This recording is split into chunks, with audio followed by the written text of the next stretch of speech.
Giants locked in a three-way tie with Phoenix and Washington for first place in the NFC East. The Eagles just one game back. Good afternoon. I'm Pat Summerall.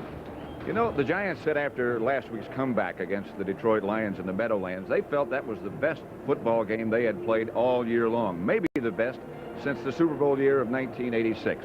With me, of course, is John Madden. I'm not sure. I don't think anyone is quite sure how good a team this is. What do you think? Well, you know, it was interesting. Bill Parcells was telling us last night that he had a meeting with his team on Friday, and he said, the Super Bowl was a couple years ago, and he said that team was a championship team. He said, you guys are 10-9 since that Super Bowl, and I don't think that this is the same type of team. They're not playing the same offense, the same defense. They're not doing the same on special teams, and I have a feeling that when the Giants are really the Giants, it's when they can run. And that's what I think they need, because when they can run the football, then I think Phil Simms is a more effective quarterback. I think the defense is much more effective because they don't have to be on the field as long. This is the good part of their schedule. I think if they are going to be champions, if they are going to be a playoff team, they have to start making the move now. John, you know, the Atlanta Falcons, the opponents today, are 1-6. Let's face it, they are not and have not been a very good football team. Today, though, they get somewhat of a shot in the arm with the return of their young quarterback, Chris Miller. How'll that affect it? Well, you know, that's a big thing. I think that the bad news is the Falcons are 1-6. The good news is that one game that they won was against the San Francisco 49ers, one of the best teams in the NFL. And that's when they had Chris Miller at quarterback. Well, they're getting him back today. And I'll tell you, this is a different team with Chris Miller. Now, we don't know right now if he's going to be as effective because he's coming off an ankle injury. He's wearing a heavily taped left ankle along with a brace on that foot. So it's going to be interesting to see how effective he is. Because if he plays like Chris Miller, this is a different Atlanta team. This is Greg Davis, the young Atlanta Falcon place kicker, kicking off to Mark Collins and Kenny Hill for the Giants. Davis gets it underway, short kick. It's going to be Collins. He slides down at about the 15 and gets back up and gets outside the 20 to about the 24. Elbert Shelley knocked him down. Phil Simms, of course, will start at quarterback for the Giants.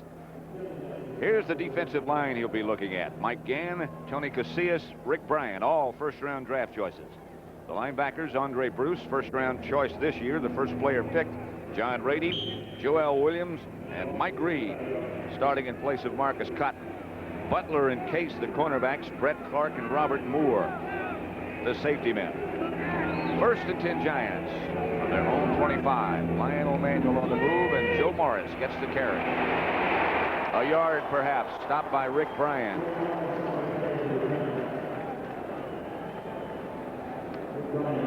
Phil Simms, the quarterback. Joe Morris, Maurice Carthon, Lionel Manuel, Stephen Baker, or Stephen Baker. Zeke Mowat starting at tight end in place of Mark Bavaro.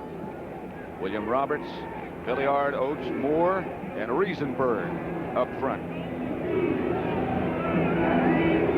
2nd and 9. Simms back to throw. Has good time. Gets it to Maurice Carthon. Brett Clark finally stopped him, but a pickup of 21. Simms to Maurice Carthon.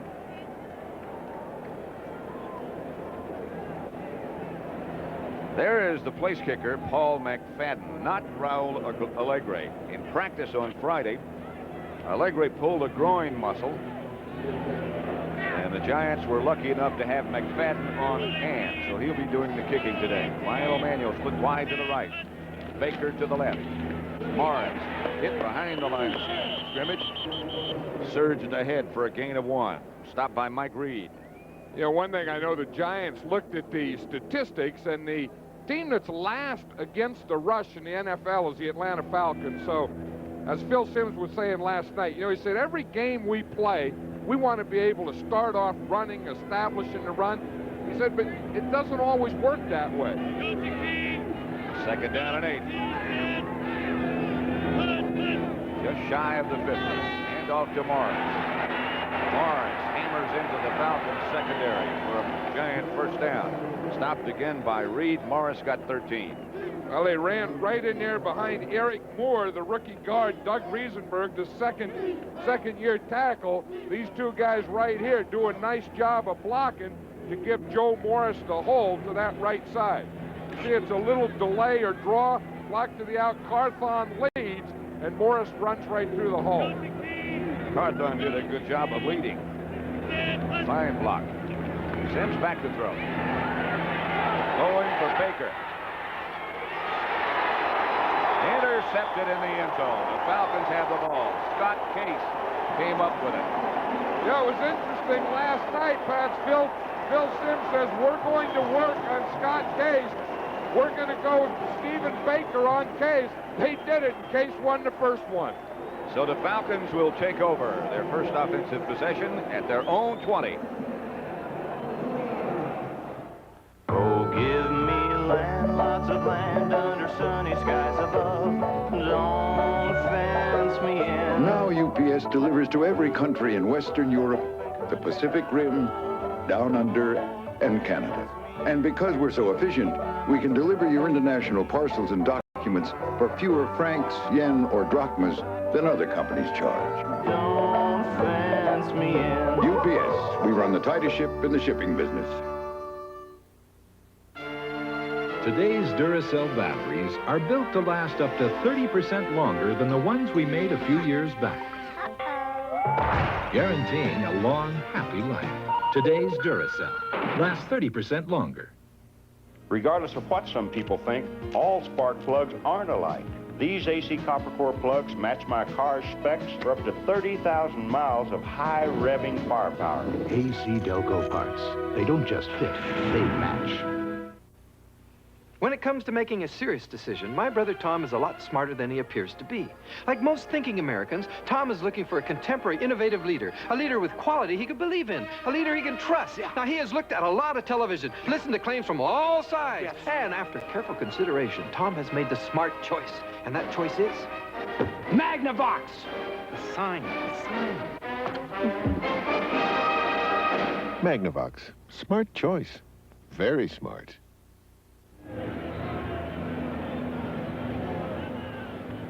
John Settle, who has, as John Madden mentioned before, 3 games over 100 yards games. He's number 44. He's been the bulk of the Atlanta offense since Chris Miller went down. Miller's missed the last 3 games.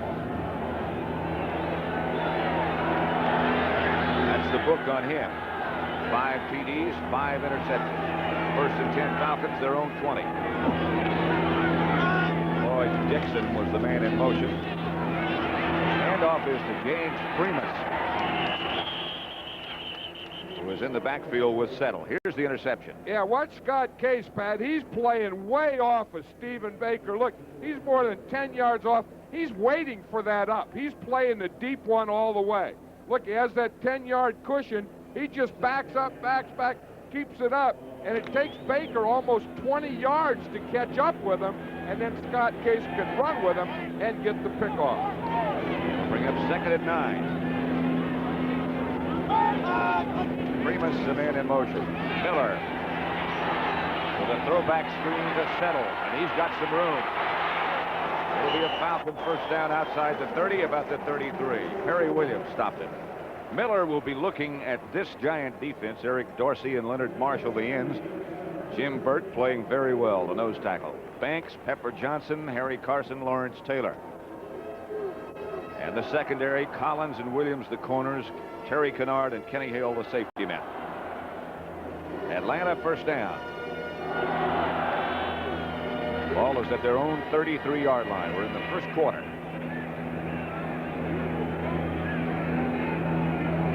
11:08 left to play. Miller fakes a draw play. Has a man open. Stacy Bailey. Gain of 14. Pepper Johnson made the stop.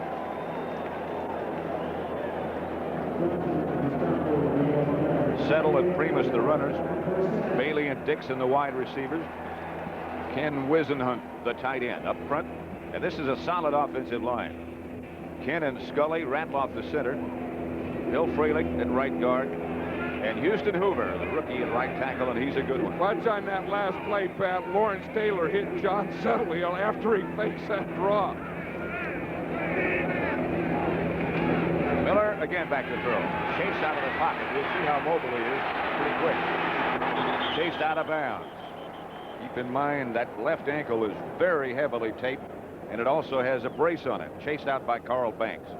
You know, he's also wearing high-top shoes. We can see that he's wearing the high tops, but he said that he's always worn the high tops on grass. He said, and he wears the low tops on artificial turf. So the high tops aren't the new thing, but you see that left ankle there, you can see the brace is up outside and on top of the high tops. After this play, we'll show you the tape job and what's underneath that brace. 2nd and 16. Settle with the man in motion. This is Freeman to the 45. Stopped by Pepper Johnson. Here's what's under there. Well, the thing is they put the normal tape job on first. See, now this is just a normal. They have the white tape, then they put the elastic tape, then they put another thing of white tape over it. It's almost like a cast. Almost a cast. Then he puts his sock on, then he puts the brace on over the sock, and then, of course, eventually the high-top shoe. That's about as much support as you can get in playing a game. And be able to move. Falcons go out of the shotgun, and here comes a giant blitz. Miller was hit just as he let it go. They brought a man from the outside, Perry Williams, I think, or Kenny Hill, either the safety man or the corner. And the Falcons didn't pick him up. You know, it was an interesting thing. That was really the first time that the Falcons have gone to the shotgun. Miller is not a shotgun quarterback. The Falcons aren't a shotgun offense. But because, again, of his ankle injury, they put that formation in. He did tell us yesterday he had played some shotgun when he was in college at Oregon. But not since then. The Falcons have never done it. Rick Donnelly is the punter. And a good kick in the direction of Bill McConkey, who handles it at the Giants 15. And is cut down at about the 22 by Tim Gordon. 7-yard return by McConkey. An official is down on the far sideline as the Falcon defense approaches. 0-0 with 9:12 remaining first quarter. There's a reason why, wherever he goes, Spud McKenzie has so much fun. He's always in control. Spud knows it's cool to live by one simple rule. Be a good sport. Know when to say when. A reminder from Anheuser-Busch. You wouldn't believe the stuff my dad had to do to get his hands on his dream machine. You name it, he'd do it. Here's my dream machine, the new Cutlass Supreme. And all I had to do to get one was go to my old dealer. This is not your father's Oldsmobile. Ignition. This is the new generation. Wow! Buy a new '89 Cutlass Supreme by November 30th and get $500 cash back. What's so special about Wendy's new Bacon Swiss Burger? Bacon, bacon, and more bacon. It's the only Bacon Swiss Burger with 3 strips of bacon. So come in now and grab one while they're hot. Everyone knows Dristan nasal spray starts to work fast. But just how fast? Faster than Dolly could pick up a $5 tip. Faster than a politician can shake hands. Now, Dristan nasal spray has a new spray pump. Nothing works faster or is more effective than Dristan to relieve nasal congestion, even sinus pressure. So, if you want relief... Faster than a frog on a hot rock. Try Dristan nasal spray. It's faster than... Pat Summerall and John Madden. We're at Fulton County Stadium in Atlanta, where the game is scoreless between the Giants and the Falcons. 9:12 remain first quarter. Each team has had the ball once. First and 10 Giants from their own 23.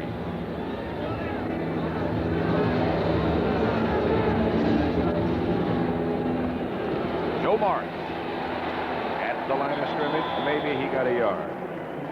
Tony Casillas, excuse me. I was going to say Joe Morris gained that yard, and he's now the all-time Giant rushing leader. You know, he came into this game, he needed 10 yards, and of course he has that. There we see Tony Casillas. Again, that's what a nose tackle has to do.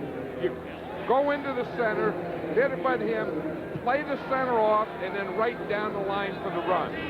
Morris passes Big Red, Alex Webster, the all-time leading rusher. Sims fakes to him, stands in the pocket forever. Quick to Lionel Manuel. First down, Giants outside the 40. Stephen Baker, beg your pardon, was not Manuel. There is an example of what a wide receiver has to do. Come back to the ball. Watch Baker outside here. He's going to run his hook. Now watch him there. He stops. Now he works back. You see him work back? And in working back, instead of being behind those two defenders, he gets in front of them. Okay, the guy that was a master of that was Fred Biletnikoff. He did exactly for years what Stephen Baker just did there. Sims again. That in the direction of Manuel. Incomplete. Right now for an NFL update, let's take you to Brent Musburger in New York. Well, Pat, in the Grudge Bowl in Philadelphia, the Dallas Cowboys draw first blood.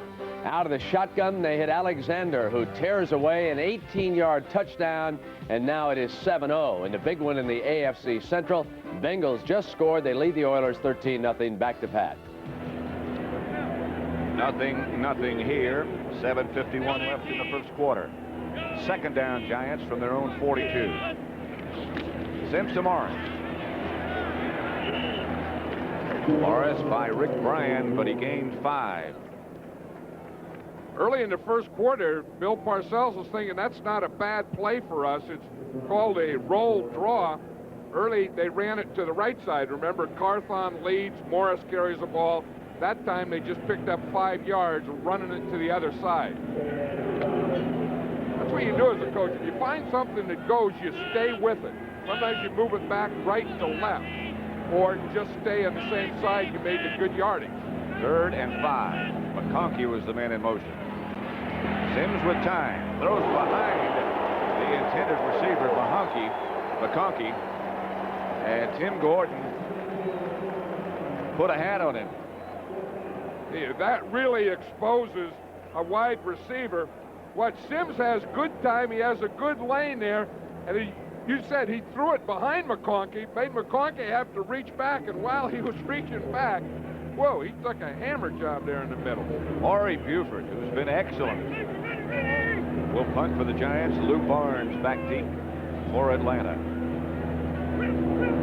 Line of scrimmage just short of the 50.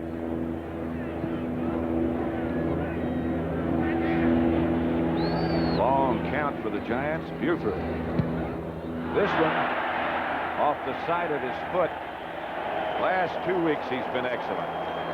But that one is far from even being adequate.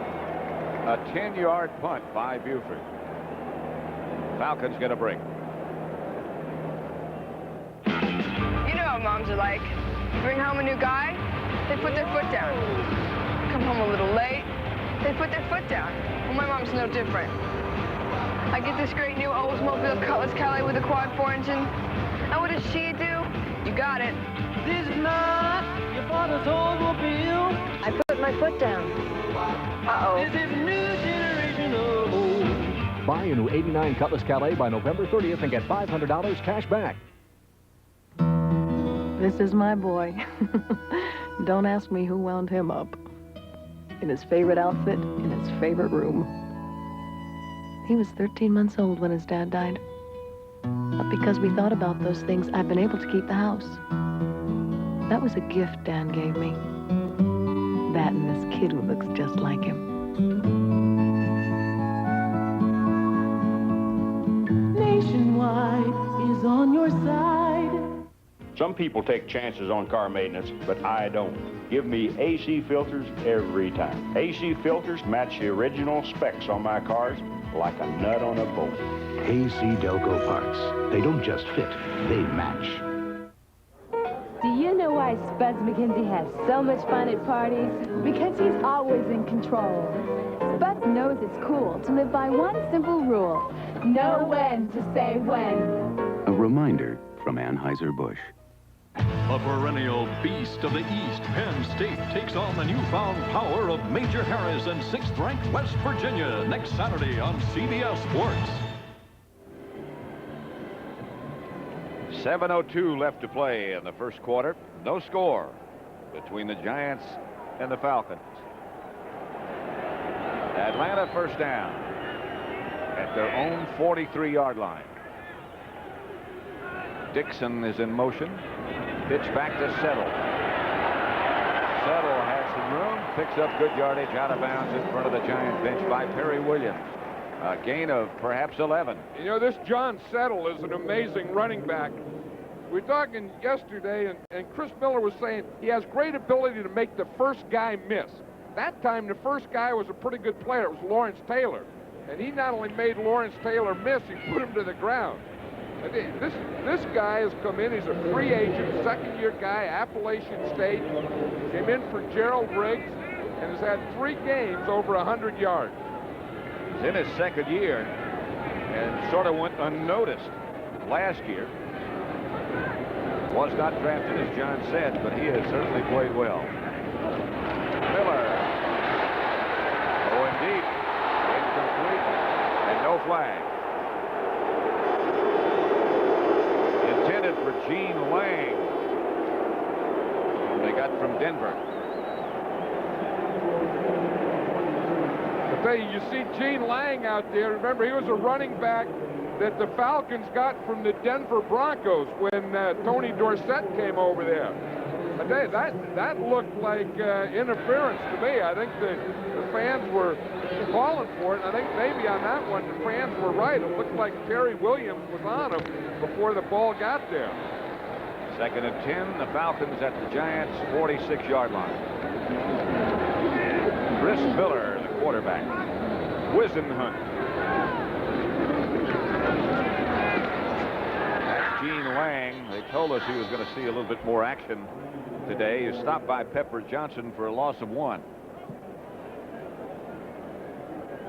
As you look at Gene Lang there wearing that eye shield, we're seeing more and more of that in the NFL. It started a few years ago when a player got poked in the eye, then one guy started wearing it, then another guy, and then a lot of defensive linemen were wearing it, linebackers. Now you see running backs.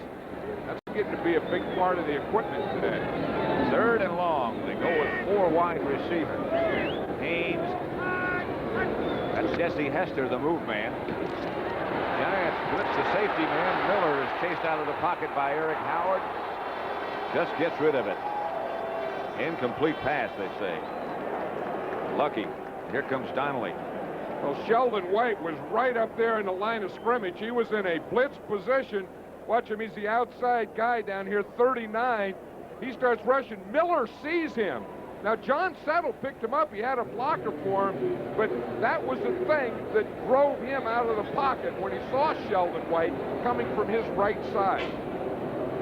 Rick Donnelly back to punt for Atlanta, and Phil McConkey standing at his own 10 for the Giants.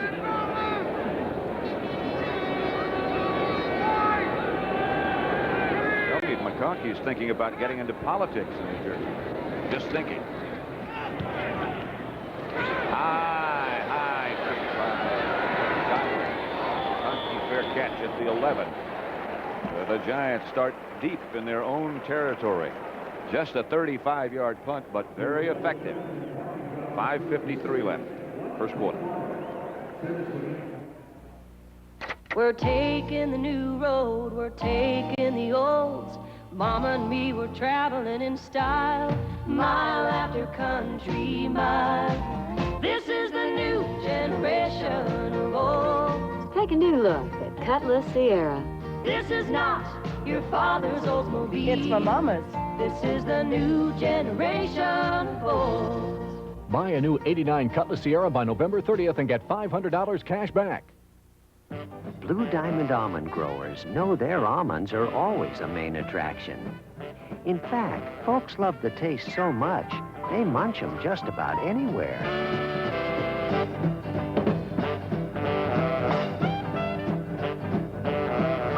Blue Diamond almonds. Anytime, anywhere. Aren't you guys the Blue Diamond almond growers? That's right. Thanks. 10 a week, that's all we ask. Seems fair to me. It's here. It's new, and it may change your view of the automotive world. It's GMAC's new way to help you into a lot of car or truck without tying up a lot of your money, and to help you break free with low monthly payments. Introducing Smart Lease by GMAC. Look into it today at your GM dealers. Smart Lease by GMAC. Automotive leasing will never look the same.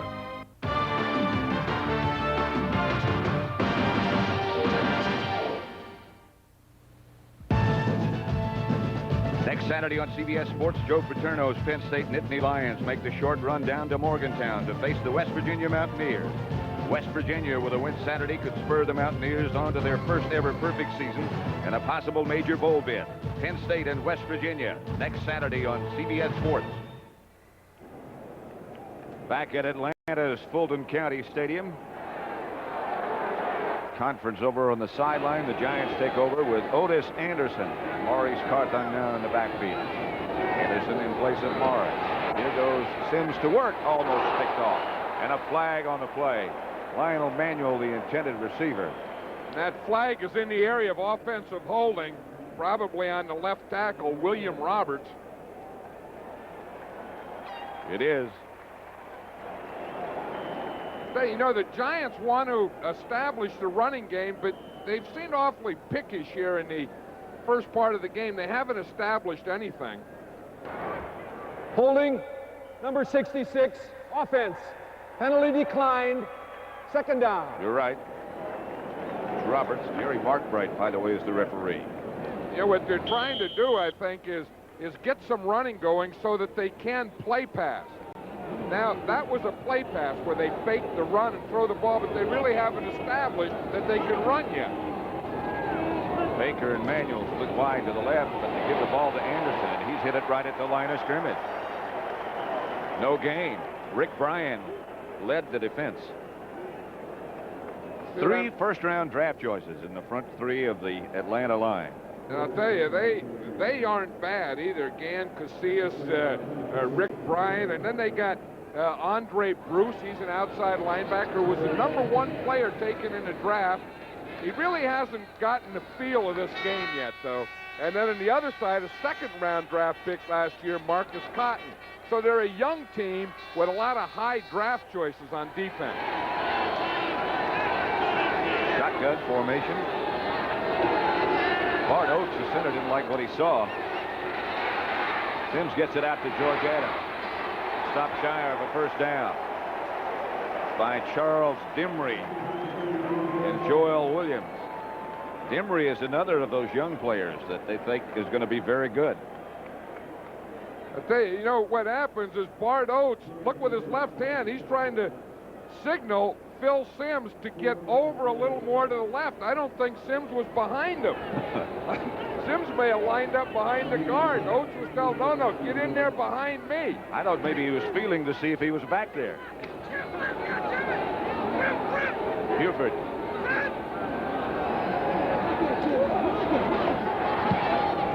This is still not his best.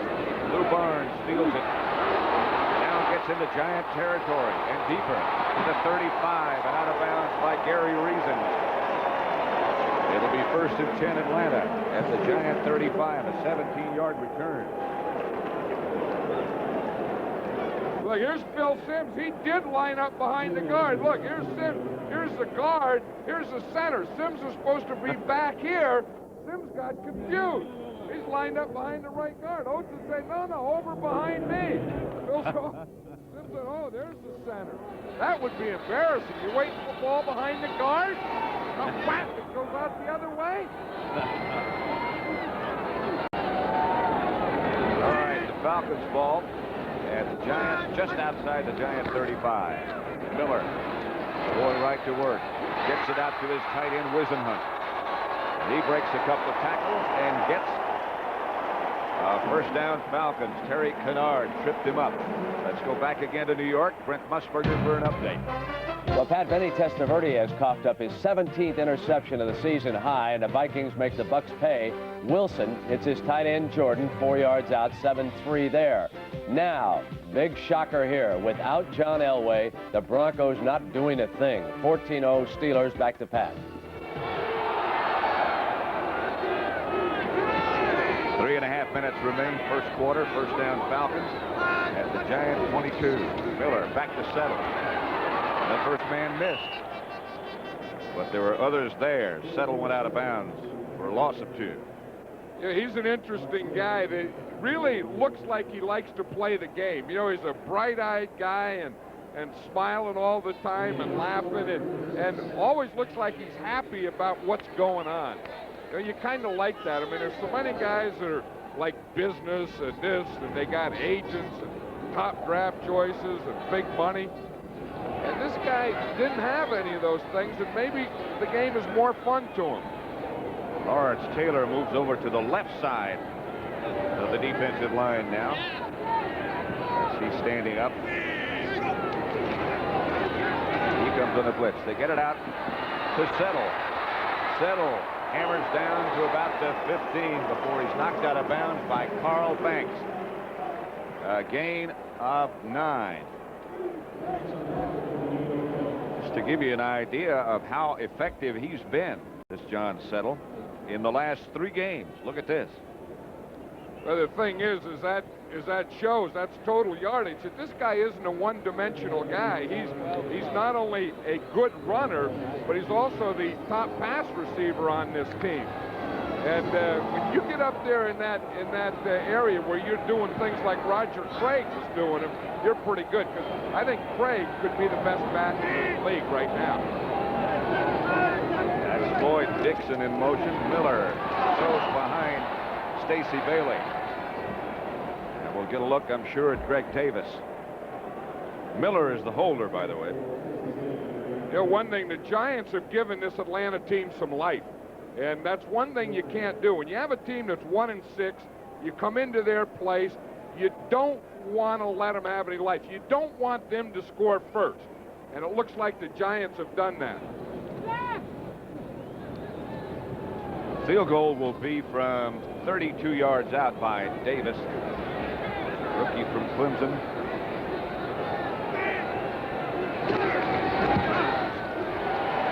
And it's perfect from 32 yards away, and the Falcons get on the scoreboard first. Yeah, I think that's the thing that the Falcons wanted to do. I mean, they have Chris Miller back. Things really haven't been going very well. They're not getting a lot of fans here. Everyone is kind of down on this situation. I think now if the Giants come in here and they pounce on them right now, they would have stayed down. But I think when you take a team like this, they're getting their quarterback back. They got a few exciting things going. They jump out on top. This could make for a long day for the Giants. Not a sellout crowd. They've had very few here in Atlanta of late, so the game is blacked out here. But there are some signs of enthusiasm. The Falcons lead the Giants 3-0 as the first quarter winds down. 3:07 remains. Davis, who just hit the 32-yard field goal. Actually, he was around last year, but not in regular action, so he technically is not a rookie. Short kick. Mark Collins at the 8. And hit down at about the 25 by Rick Bodanik. Return of 17. And you can see the average starting field position much better for Atlanta. Flag on that last play, however. Back at the kickoff spot, they might have been offsides. I would think the Giants would have him kick it over again. Offside, number 22, kicking team, re-kick. They're bringing him back. And I think they have to do that, Pat. The ball was on the 25-yard line, but the Giants came out here and they don't have any spark. They haven't had anything pick them up on defense. They haven't had anything pick them up yet on offense. And I think they need something, and maybe they can get it when the Atlanta Falcons have to take a 5-yard penalty, maybe they can get it on a kicking game. Now, there's a guy, it took some time to get dressed. Well, the thing is, you know, he wants to get that jersey as tight as he can. I was telling him last night, that 6 and the 4 are getting farther and farther apart. He doesn't want that center to have anything to hold on to. That's what he said. They're starting to grab it. This is a better kick. Collins back to his own 2 this time.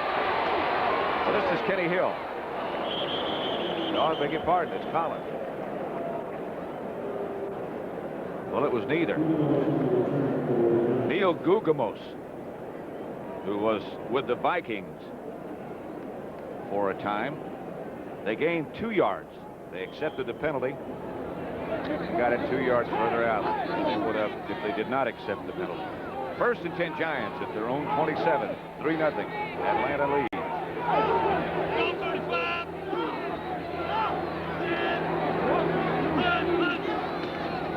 Sims to Otis Anderson. Otis delivered the shot and took a shot. Yeah, that's one thing the Giants like about Otis Anderson. I think he's going to be playing more and more, probably splitting time with Joe Morris. But he's gotten so now, as we see him run this counter play, that he finishes off his run. He gets in there behind Riesenberg. Now watch at the end. He has that right arm cocked. The ball's in the left hand, and boom, he's going to deliver a shot with that right hand. And he took a shot from Scott Case. Arthon and Anderson. Short yardage. Arthon got it. Picked up 3. Again for an NFL update. Let's take you to New York. Here's Brent Musburg. Well, Pat, Vinny Testaverde now has brought the Buccaneers back. Here is his touchdown pass following that Buccaneer field goal. And Tampa Bay right now upsetting the Minnesota Vikings. The score 10-7. Back to Pat and John. Brent, we have a minute 47 here at Fulton County Stadium. The Falcons leading the Giants 3-0. First and 10 Giants. They're at their own 38. Morris is back in the game. Manuel in motion. Morris gets the carry, gets around the corner, and gets good yardage. Flag on the play, back at the line of scrimmage. Injured Atlanta Falcon is Rick Bryan. It looks like he'll stay in the fray. And that's right where the umpire who's behind the defense, that's right where he threw the flag, was right on Rick Bryan.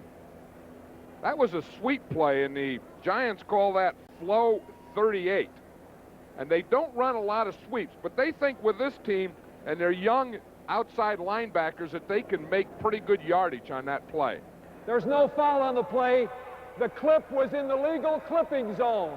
It was in the clipping zone. I bet you Rick Bryan doesn't agree with that. Well, I'll tell you, it's on Rick Bryan, and we're going to see him. He's right here. Excuse me, he's right here. But he comes in, he's going to get clipped. But in this tackle box, in this area, it's okay. You see Roberts come down there and clip him right there. I don't think it should be legal anywhere, but it is legal in that zone. Morris got 8, so it's 2nd and 2. Here's Carthon again. He's close to a first down. He's hit by Rick Bryan, who just got clipped. Made him mad. Hey, there's nothing that makes a defensive lineman more mad than someone going for his legs from behind. Watch Bryan that time. He takes on Roberts, boom, right down the line and into the fullback. Roberts, of course, was the guy who clipped him the play before. Even though it's legal, there's nothing that'll make a guy more upset if the guy blocking him than that. First and 10. Sims on first down will throw it. And Morris pulled up. Sims was looking in that direction. Sometimes that angers the quarterback when the receiver pulls up and he doesn't expect it. Well, I think it was a, Not it was sometimes, a thing that, always.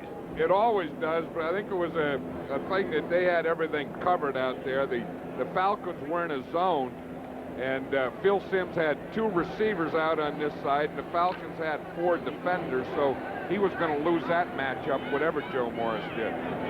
2nd and 10. Right at midfield. Throw.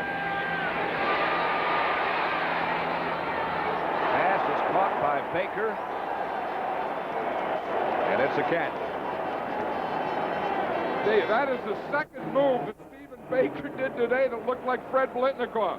The first one was coming back for the ball on a hook, and this one, watch the feet. The ball, the hands, both feet inbounds before he goes out. You know, to be able to get up in the air, get both hands up there on the ball, and then think about what your feet are doing is pretty darn good. First and 10. Manuel, the move man. Sims gets to Morris. Morris cutting back. Hit first by John Rady with an assist from Rick Bryan. Clock running out in the first quarter here at Atlanta's Fulton County Stadium. That'll probably be the last play. That is the end of the first quarter with the score Atlanta 3, the Giants nothing.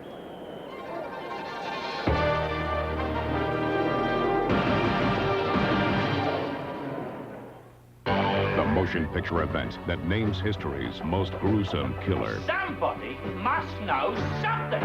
Jack the Ripper, the gripping conclusion tonight. Okay, now, when he snaps the ball to the I've worked with a quarterback, lot of little people here at the United Way Agency. but we don't want to tackle Like all anybody. volunteers here, I work without pay Call your signals. to help children learn. For some, it's learning to overcome handicaps, All right, let's go. like Ben Drexler. Did you see that play, Ben? His parents were told he would never walk. But one of these days, my friend, you're going to be out there playing just like everybody else. What do you think? Okay, kiddo. He's 10 years old now, and after a lot of operations and therapy here at the center, Ben's walking. Someday, he wants to be able to help others. That's why Ben and his dad are my special guests at this NFL game. I'm Jerry Markbright, NFL referee, working with the greatest athletes in the NFL. But none of them has more courage or desire to make it in life than Ben. And that's why I support the work of the United Way, because it brings out the best in all of us. This message furnished by the National Football League. CBS Sports coverage of the National Football League is sponsored by Bud Light. Everything else is just a light. GMAC, the official sponsor of America's Dreams. And by the new generation of Oldsmobiles. Step into the future now at your Oldsmobile dealer.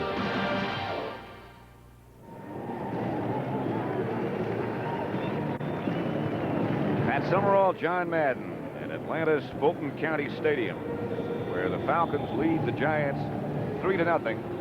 But the Giants on the move. 2nd and 5 with the ball at the Atlanta 31.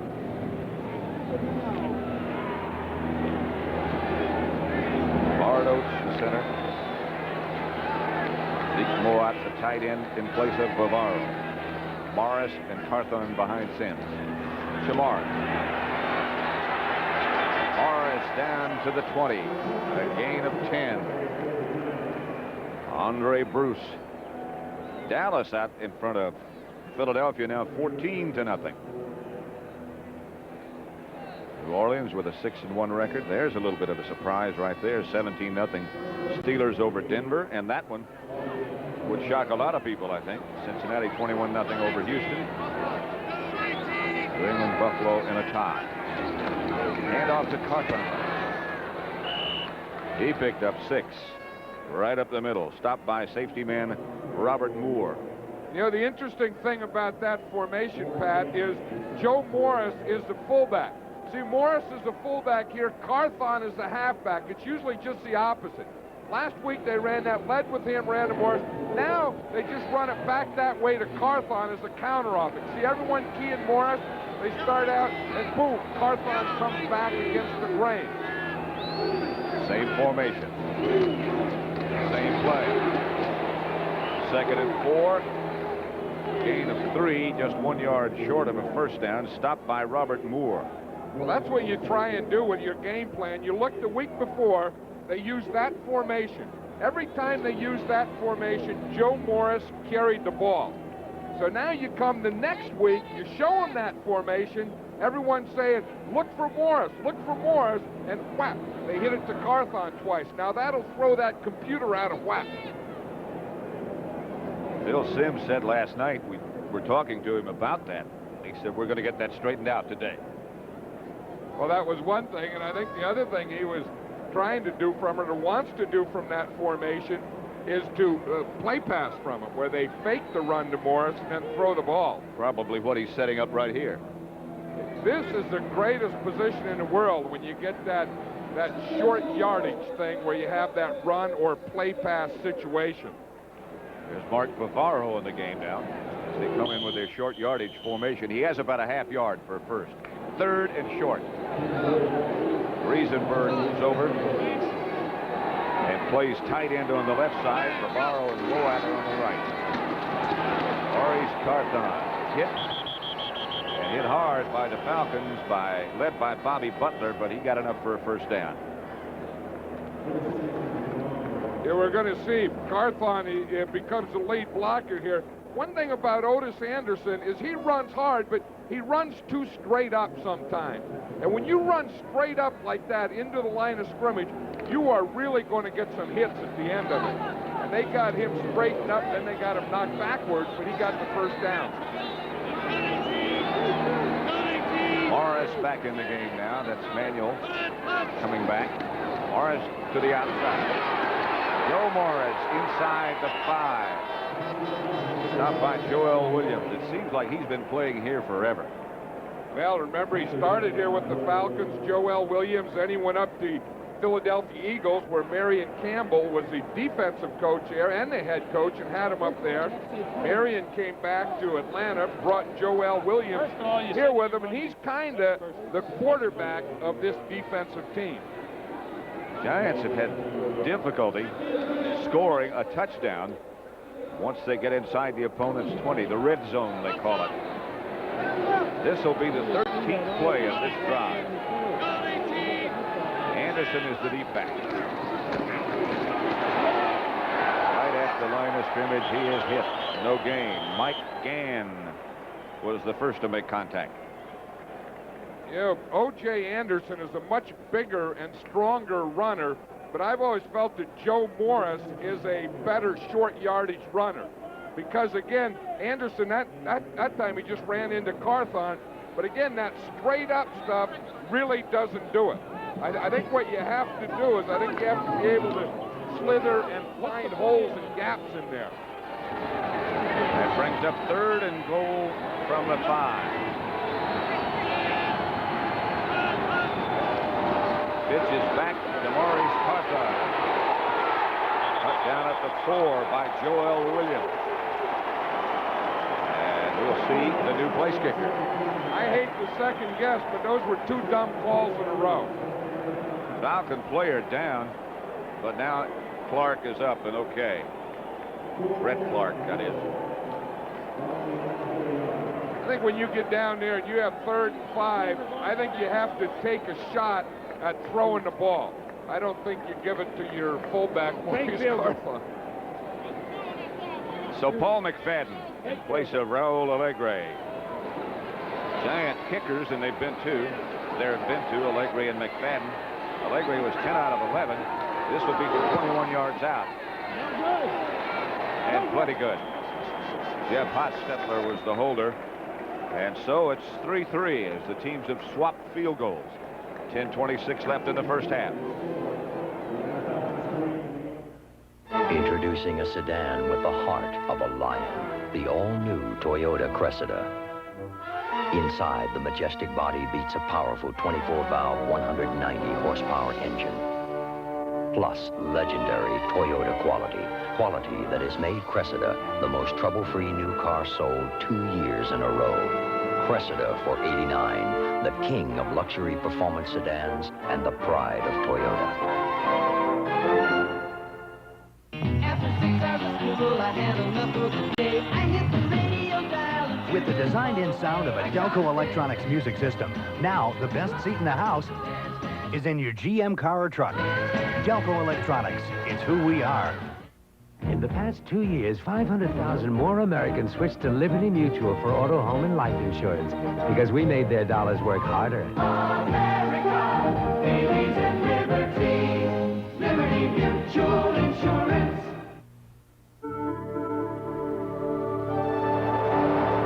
nature's light, bathing fields of grain, enriching full, fresh hops, giving life to sparkling streams, nourishing all the natural things that go into making Bud Light. The light beer that's beechwood aged for a clean, fresh taste that makes Bud Light the one light that outshines them all.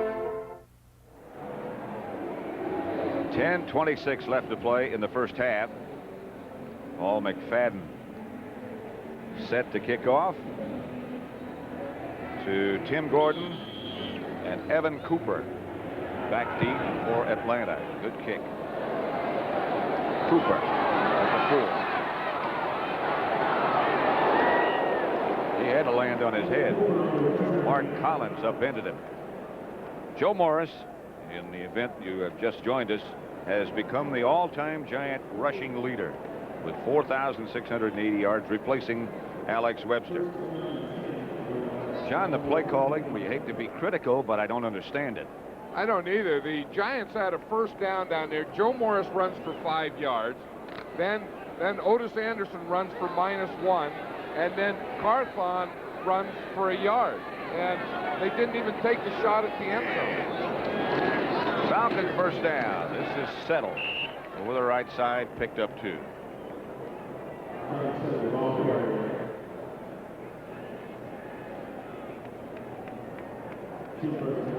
Three tie.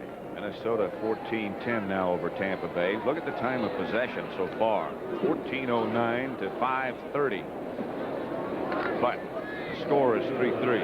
Well, the defense ought to be rested. I don't know. Has Lawrence Taylor made a play yet? I don't remember that he has. He's capable of taking over a game somewhere. Here's Miller. Gets it out to Settle. First man missed. Settle gets a Falcon first down. Harry Carson made the stop. Picked up 9. I think that's enough for a first down. I tell you, you're going to see Gary Reasons miss the tackle there. Lawrence Taylor's going to drop back in coverage on that one. Once Settle gets the ball, watch him, he's right there in the middle of the screen, 44. As we said, he just has that knack of always making that first guy miss. Watch, here's Gary Reasons. Whap, he misses. Okay, now let's see who's going to try next. The guy just has a certain feeling there that he knows where everyone is and how to make it look like they have something and then end up with nothing. Gene Wang now is in the backfield with Settle. Miller back to throw it. Overthrows John Settle. Covered by Carl Banks.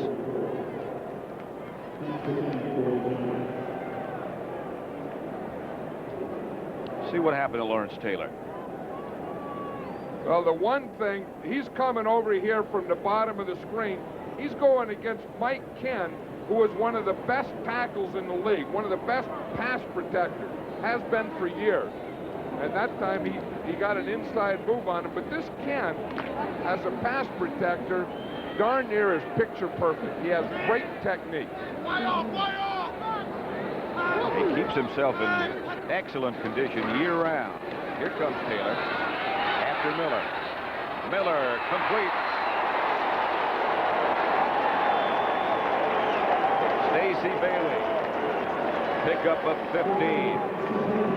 Hey, we were talking to Chris Miller yesterday, and he said his favorite receiver is Stacy Bailey. He said, if I have my choice, when I go back, I will always look first for Bailey. That time he not only looked first, he watched all the time and got him. Here comes Taylor's rush. He almost got there this time. But you see, the one thing Miller is doing, every team knows where Taylor is when they get up there. So if you're going to roll out, you always roll away from it. And that gives you a little extra time. Miller again rolling in that direction. This time he has a lot of time. Firing in the direction of Kennard and Stacy Bailey. Incomplete. I'll tell you, that time did he get hit by Lawrence Taylor though as he threw that ball. Taylor now is on this side. Miller makes a mistake of rolling to that side. So the play before he was rolling away from him. Now he rolls into him. And look what happens when you roll into him. Instead of getting rid of the ball before he gets there, you get rid of it just as he gets there. 2nd and 10.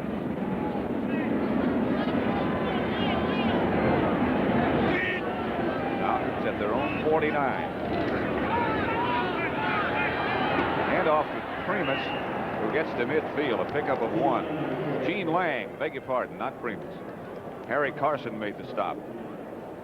And they say last week the Giants looked about like this in the first half against Detroit. I guess at halftime, Harry Carson went wild in the locker room, threw a chair, broke a chair, gave this big talk, and of course the Giants came out and turned it around the second half. At practice this week, the Giants had 2 chairs out there. One was for Harry Carson, one they said was for Bobby Knight. They were going to have a chair throwing contest. That's Settle back with Miller.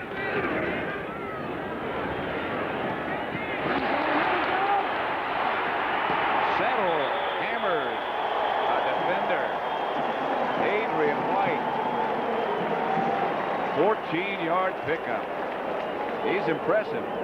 Hey, he is an impressive guy, and as we said, not only is a runner, but he's also the leading pass receiver in the team.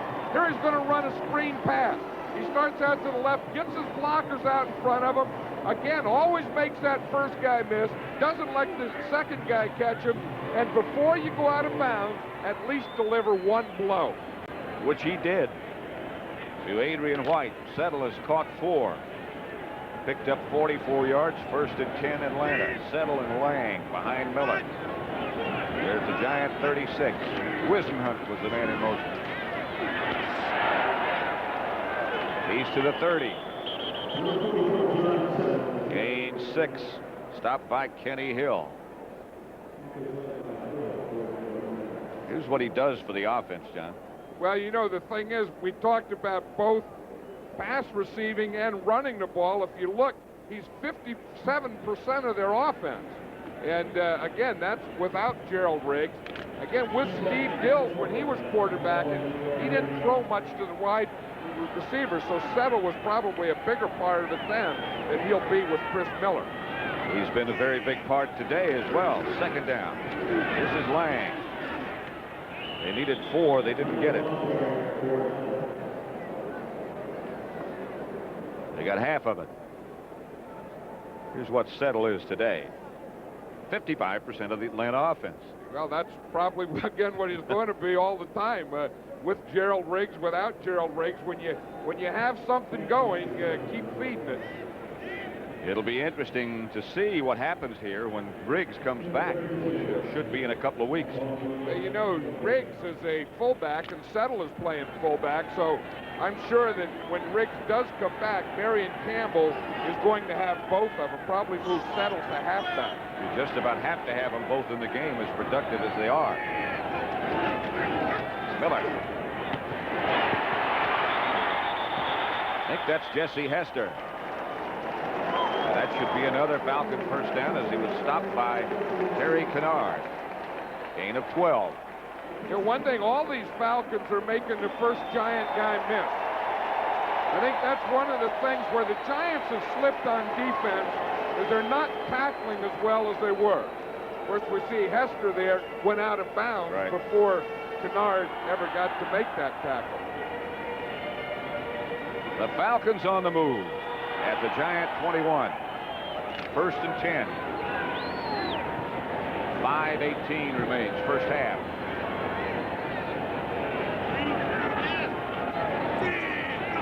Here comes the blitz from the outside. Look out. They got it to Settle. The Giants had it covered. Jim Burt made the stop with Gary Reason. The Giants are one of the few teams that bring their corners on a blitz. That time, Mark Collins, number 25, see way up on top of the screen, you see him coming in there. He came all the way out from covering the wide receiver to come in the blitz. Now, he was coming to the side where Miller could see him. Miller saw Collins coming, knew he was going to be free, turned to his left and threw it to Settle. So that brings up a 2nd and 12. He was lucky to get rid of that.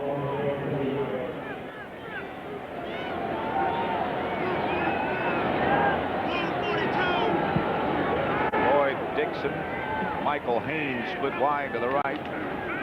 Nestor and Bailey left. This is Lang barreling up the middle on the draw play. Down to about the 12. Banks tripped him up. Both teams have been having success with this part of the running game, the quick draw type of thing. See where they just take a couple of steps and boom, hit that middle. Look at that hole in the middle there. I mean, you could drive a pickup truck through that thing. I mean, Gene Lang is looking for someone to come and hit him. Brings up 3rd and short. 3rd and 2. Ball's at the Giant 13. Atlanta 12 plays in this drive. Lang is the lone setback. Now they go with 5 wide receivers. Pitch back to Lang. He hammers down close to a touchdown. Lawrence Taylor made the stop with Kenny Hill. I think they just outsmarted the defense then. No, they did. They don't call a play in the huddle on this, Pat. They get up there, he calls, check with me. And then if there's only 5 guys playing to run, he's going to run that. He calls that play. It was an option. It was an audible that he called the option on the line of scrimmage. You see what happens here? He has the 3 wide receivers, 1 here. Now he looks at this. He decides that he's going to run the option. Sees there's only 1 guy out there, knows Taylor's coming, gets that ball out there to the line. That play was called on the line of scrimmage. Jamie Dukes, a guard, was in the backfield, and Settle takes it in. Touchdown, Atlanta.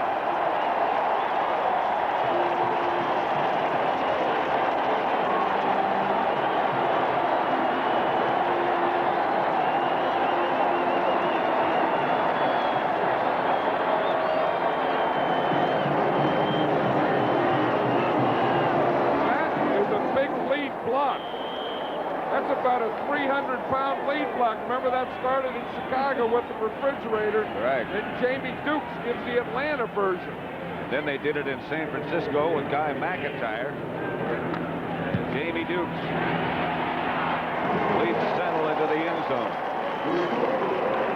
And so, with 2:49 left to play in the first half, the Falcons lead it 10-3.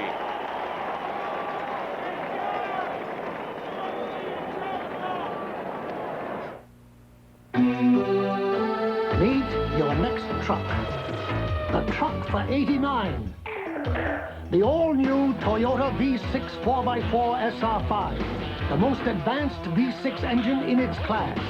All-new on-the-move four-wheel demand. And a brand-new look that says Toyota quality.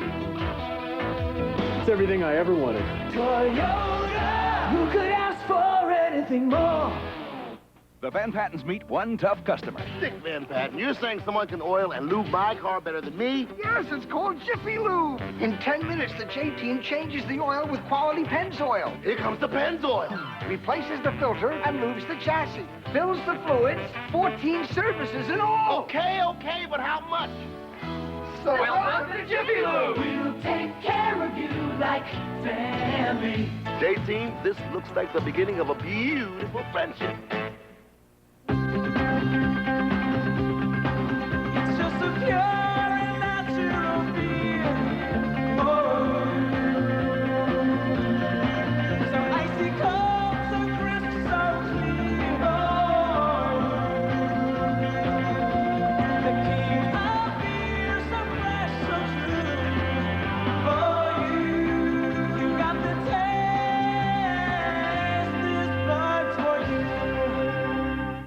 In Malaysia, Dada means drugs. In Malaysia, Dada is death, based on a true story. Dada is death. Coming soon to CBS.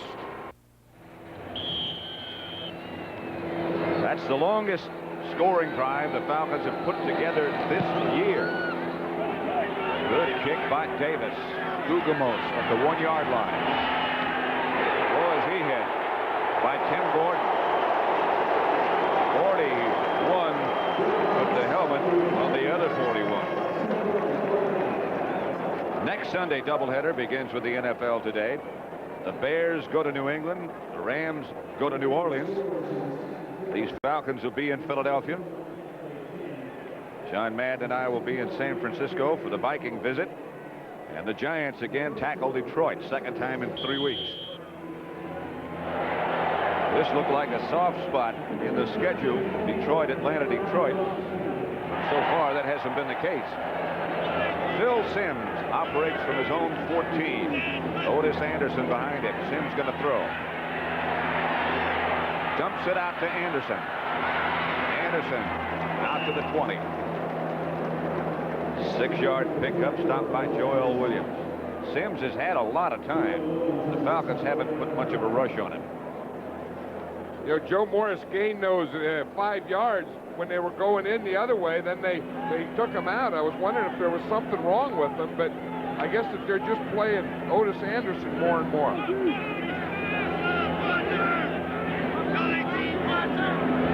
Second down and 4 from the 20. Simms will throw it again. This time they get there. Mike Gann pulled it down.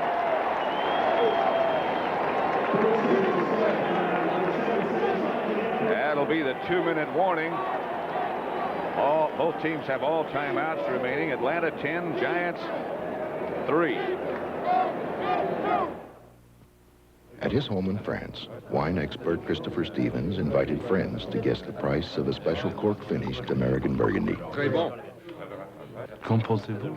65. They guessed between $10 and $12. 70. How much was the wine from America? You already know. 18 francs. Because it's the same red wine you're probably drinking now. C'est incroyable. Today's Hearty Burgundy from Ernest and Julie Ocala. All the best a wine can be.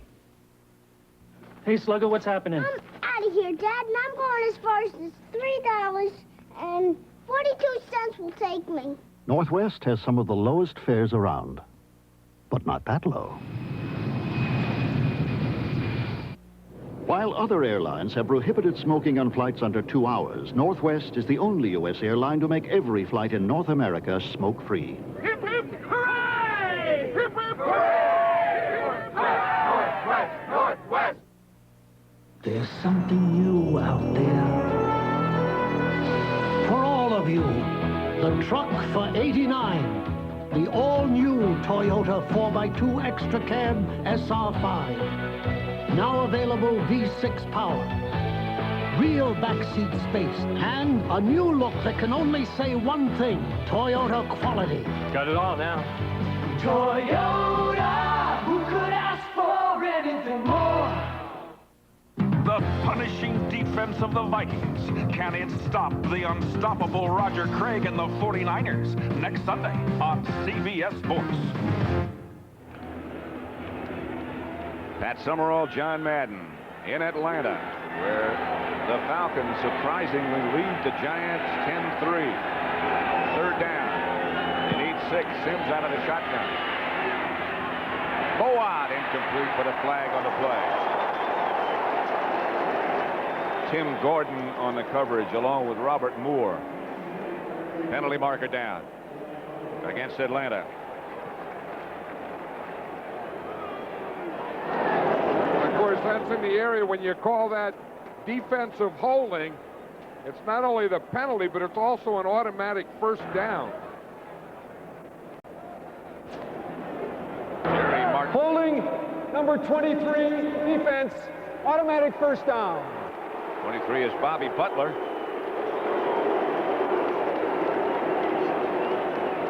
You see Bobby Butler right down here in the bottom of the screen. He can hit during that first 5 yards, but he not only had the hit, he also grabbed the jersey. First and 10 Giants from their own 23. Simms with time. Baker. Another Giant first down. Dimry is the man who got him from behind, but a pickup of 23. No huddle for the Giants. They have a lot of time and a lot of timeouts left. Minute and a half left to play first half. Hand off to Adams. He gets into Falcon territory before he's stopped by Rick Bryan. This is Lawrence Taylor headed for the locker room. Word is that he has cramps. And he's going to get a rest as the Giants take a timeout. Minute 22 left.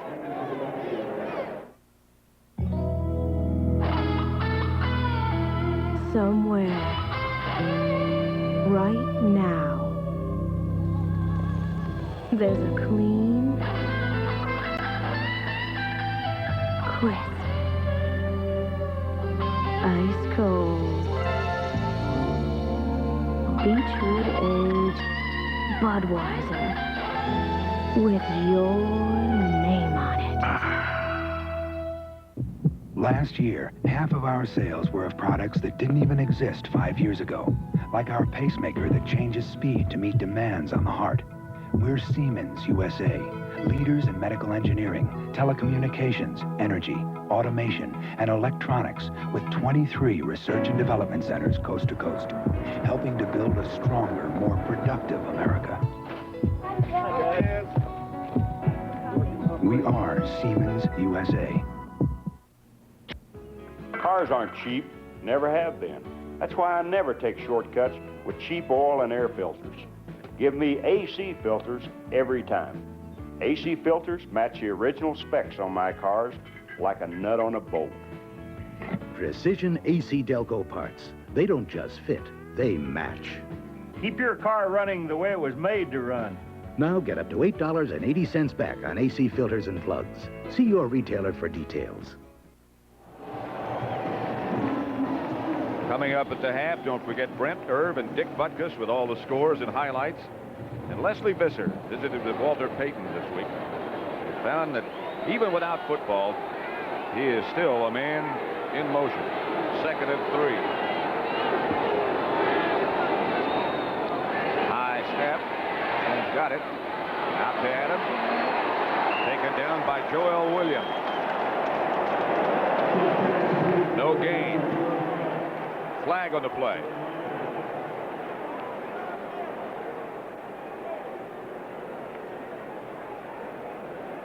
Side judge with his message to the referee, Jerry Markbright. They're marking it off against the Falcons. I think it's going to be one of those 5-yard face mask penalties. Face mask foul, number 54, defense, 5 yards, and it results in a first down. That's why Joel Williams was so upset there. You see, he's going for the shoulders, New Jersey. He just got a piece of the face mask, then he tried to bring the hand down on New Jersey. The official saw that face mask. 1st and 10. They get a shot at Sims, and they get the ball. Bobby Butler comes up with the interception. Butler gets it back close to midfield.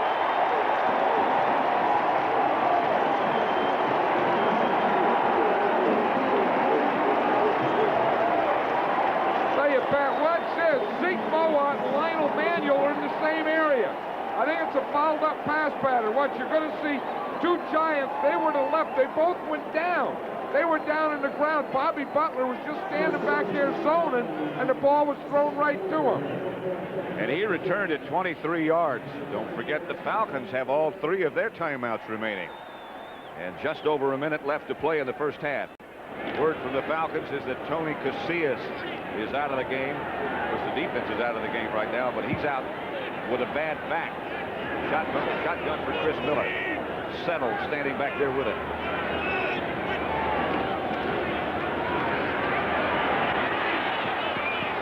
Miller just throws it out in the direction of Settle under heavy pressure from George Martin. I know what Phil Simms was thinking there. He said, what the heck happened to those 2 receivers? Watch him. You're going to see right here as they come out, we're going to see Manuel and we're going to see Zeke Mowat. Look, they come right into the area. Look, we can stop it right here. You see them right there. They both hit each other and fall down. Then Butler is just standing back there zoning. You see Manuel and Mowat, they run into each other, go down, and then Bobby Butler gets an easy interception. 4 wide receivers. They run the draw play to Settle. And Settle gets good yardage up to about the 45, a gain of 8. Johnny Cooks made the stop. Phil Simms is going to try and figure out why Manuel and Mowat were both in the same area so that they could even run into each other. Again, Lawrence Taylor has gone to the locker room. suffering from cramps of some kind, and he looked shaky. He didn't look very good when he walked into the locker room. He was holding his head for a while. He looked a little woozy there. And I think that the Giant defense hasn't put enough pressure on Miller yet. They've been getting close, but they haven't been able to get those sacks or to make anything happen to him. And one thing that the Falcons like about Chris Miller, one, he has a little mobility, but even more important that he has a very, very quick release. Marion Campbell was saying to us yesterday that if somebody gets close, he'll get rid of it rather than take a sack. Here comes the Giants showing blitz. Miller gets it outside to wide receiver Floyd Dixon. And that's enough for an Atlanta first down. They have 2 timeouts remaining, 45 seconds remaining. Now they take a timeout, so they only have 1. You know, the one thing the Falcons really in the last few weeks didn't have a lot of confidence. I think this guy gave him a lot today, Chris Miller, and I think the other group that gave him a lot of the Giants. They came in here. The Falcons didn't know a lot about themselves. They weren't sure how Chris Miller would play, if he could play, how long he could go. And I think that Chris Miller has shown that he's okay and that he's going to really be the future of this team. I think the Giants have shown you can't just throw your helmets out on the field against any team in the NFL. You know, John, he was very impressive. Miller was yesterday. You talk about confidence. There's a very confident young man, very mature. I'll tell you, he played golf at Augusta, you know that, where they have the Masters there, and shot a 75. And if you can shoot a 75 at Augusta, you have to be confident, I would think. Wasn't it Ray Perkins who said he wanted all of his quarterbacks to learn to play golf? That it builds confidence. And you're right about that score. 1st and 10, Atlanta. Miller from the shotgun. Steps up into the pocket. Fires high. Intended for Dixon. He had him. He's upset there, too, because he did have Dixon. The Giants were in that 2-deep zone, and Dixon ran an in pattern in front of the corner and behind the safety, in front of the safety and behind the corner. And Miller had him there, and the ball just got away from him and took off. We're going to see it come in here, and you see him come in the middle here. Dixon right there, he has him. And if he doesn't throw that ball high, he's going to have a completion down there. 41 seconds remain. 3 wide receivers on the right side. That's still true.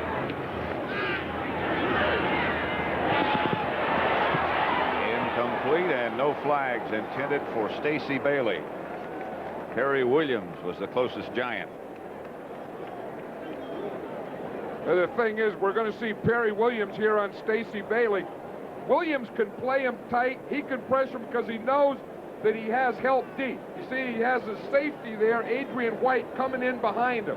So you can get up tight, you can take Campbell, even though Stacy Bailey is one of the fastest receivers in the league. You can play it that way if you're sure that safety's going to arrive in time. And when he doesn't, that's when you get those long bombs. 36 seconds remain. Falcons still have 1 timeout left. Miller is going to come out of there. Intended for Haynes, and it must have slipped out of his hand because he had him again. He knows. Of course, when you've been off for 3 weeks, 4 weeks, you know that you're not going to be as sharp because he hasn't been able to practice during those things. And you see, the shotgun, he's been in the shotgun 7 times and only completed 1 pass. Of course, one thing, he's not used to the shotgun, but 2, those are when they're in that 3rd and long yardage. So the Falcons excite some folks, but they've got to punt it. Rick Gunley with McConkey standing back at the Giant 10-yard line. Falcons lead by a touchdown. Gunley just barely got it away. Gene Lang, a remarkable play he makes. Over Shelby, I beg your pardon. I thought it was Lang. I thought it was 33, but it's Shelby, or Shelley. You know, the thing is, they could do that. I used to always work on that play with Ray Guy. Have the punter punt it, have the punt return, the punt coverage guy go down there and catch it. See, he can catch it. If there's no if there's no receiver there, he can catch the ball before it touches the ground. I don't think I ever did that in a game, though. I don't know as I've ever seen that before.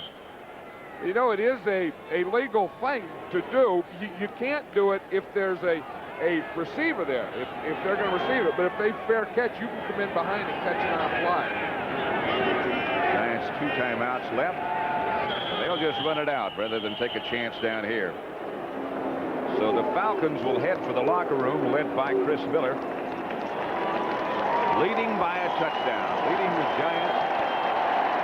A rather surprising development.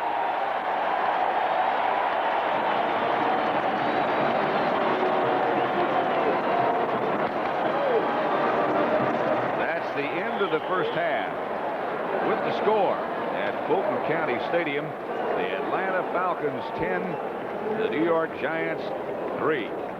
CBS Sports coverage of the National Football League is sponsored by Toyota. There's quality. Who could ask for anything more?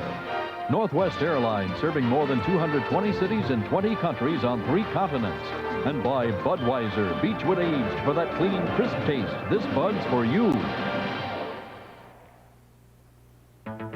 At Prudential Bates, rock solid means more than strength and stability.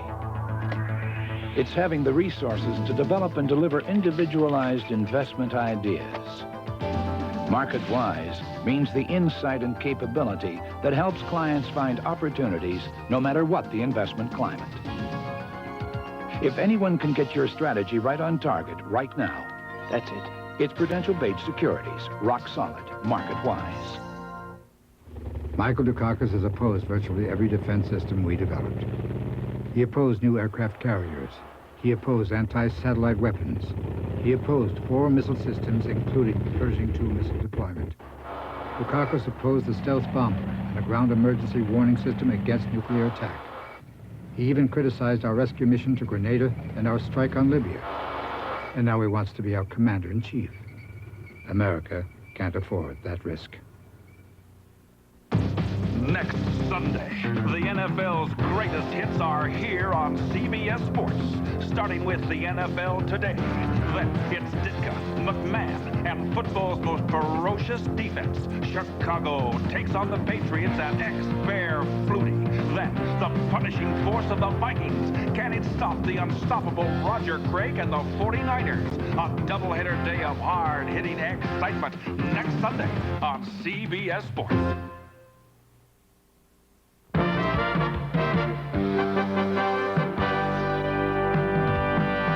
20-0, Dallas. Steve Pillar must be throwing off the front foot for a change. He's throwing off his right foot, necessarily, you know. But he's 14 of 60 in the first half. What about it, Irv? Where's your Eagles? Wait, our update. I just saw the Eagles go in. I guess 20-6. They're lining up for an extra point, guys. Okay. What a Hawkeye he is, huh? The Eagles on the scoreboard right now, and it is 20-6. America's has-beens, well, maybe a little premature. Bad feelings because the Eagles ran it up last year in the second game? Just a little bit. Crawford Kerr and Jerome Brown squaring off out there. And when they did play football, well, Fleur threw the ball very nicely. And how about this catch by Ray Alexander? 27-yarder, and that set up a touchdown. And then the Eagles strike back on this touchdown that Hawkeye Irv Cross picked up on. Randall the Rocket Cunningham zips it to his running back, Keith Byers. And now it is 20-7. They add the extra point. Giants and Atlanta, 10-3. Falcons with the lead in this game. Phil Simms had kind of a tough first half. Now, here he is, intercepted by Scott Case. He makes a splendid play. And then he has a little trouble locating the center in this sequence. Don't you love it? Bart Oakes moving it all. How embarrassing is that? And then he finally gets it right. John Settle, quietly settling in as a star in the NFL. Dick, do you ever see anything like that where a center, he tried to move the quarterback over behind? Well, one time we were playing the Cardinals, and Jack and Cannon comes up, puts his hands under the center, and he looks, and he didn't like what he's seeing, so he's going to call an audible. But the count was on the first sound, so he goes, timeout. Pyle snaps the ball. It goes up in the air. Larry Stalling catches it, runs for 40, 50 yards for a touchdown. I'm sitting on the sidelines. Well, I'll be. And a big one over in the AFC. Cincinnati 28, Houston 7. The Bengals scored 28 first-quarter points. The Oilers a few moments ago got on the board. They've turned the ball over 3 times.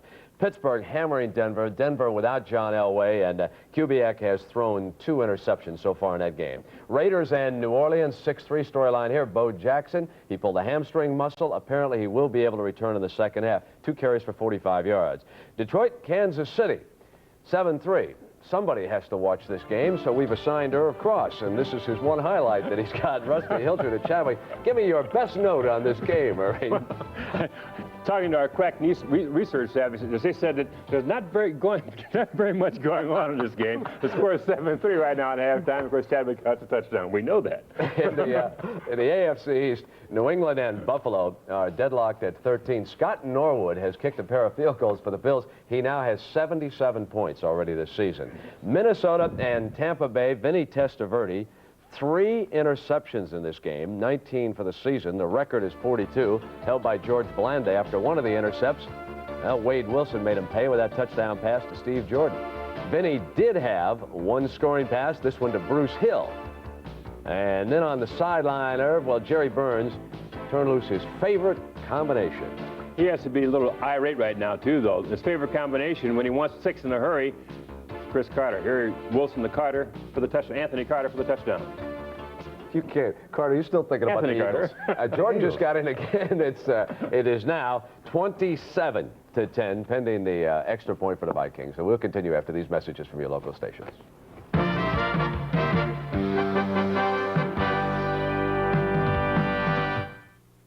You are alone. Darkness blankets the city.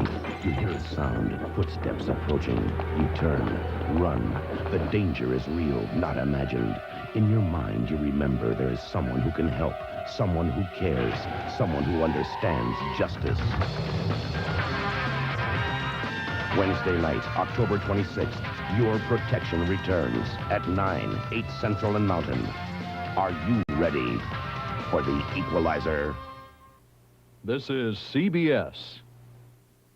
A6, hurry and you'll make it. Delta Airlines ticket agent Sam Singletary knows how to get people moving. Mr. Franklin, your bag. But sometimes he has to show off a few moves of his own. The kind of moves that made him a first-string halfback. Sam Singletary shares a feeling with everyone at Delta. He loves what he's doing, and it shows. We love to fly. He's the king. And it shows. Hey, Phil, what are you all dressed up for here? Anniversary tonight. Oh, flowers, presents. How do you get those in the middle of practice? Easy, Bob. Find guys who deliver in the New Jersey Bell Yellow Pages. Oh, who are you calling now? Restaurant for reservations. Then I'll think I'll find myself a limo to rent. You're one heck of a scrambler. All I ever need is New Jersey Bell Yellow Pages and one good receiver. The New Jersey Bell Yellow Pages, the one that works. New Jersey Bell, a Bell Atlantic company. It is a leader in automotive products and braking systems. It is one of the largest luxury hotel chains in the world. It is a leader in defense technology. It is an insurance company with over $22 billion in assets. It is ITT. A new ITT. If you're looking for a company that knows how to build businesses into leaders, this is it. Today's game is sponsored locally in part by your Tri-State Pontiac dealers.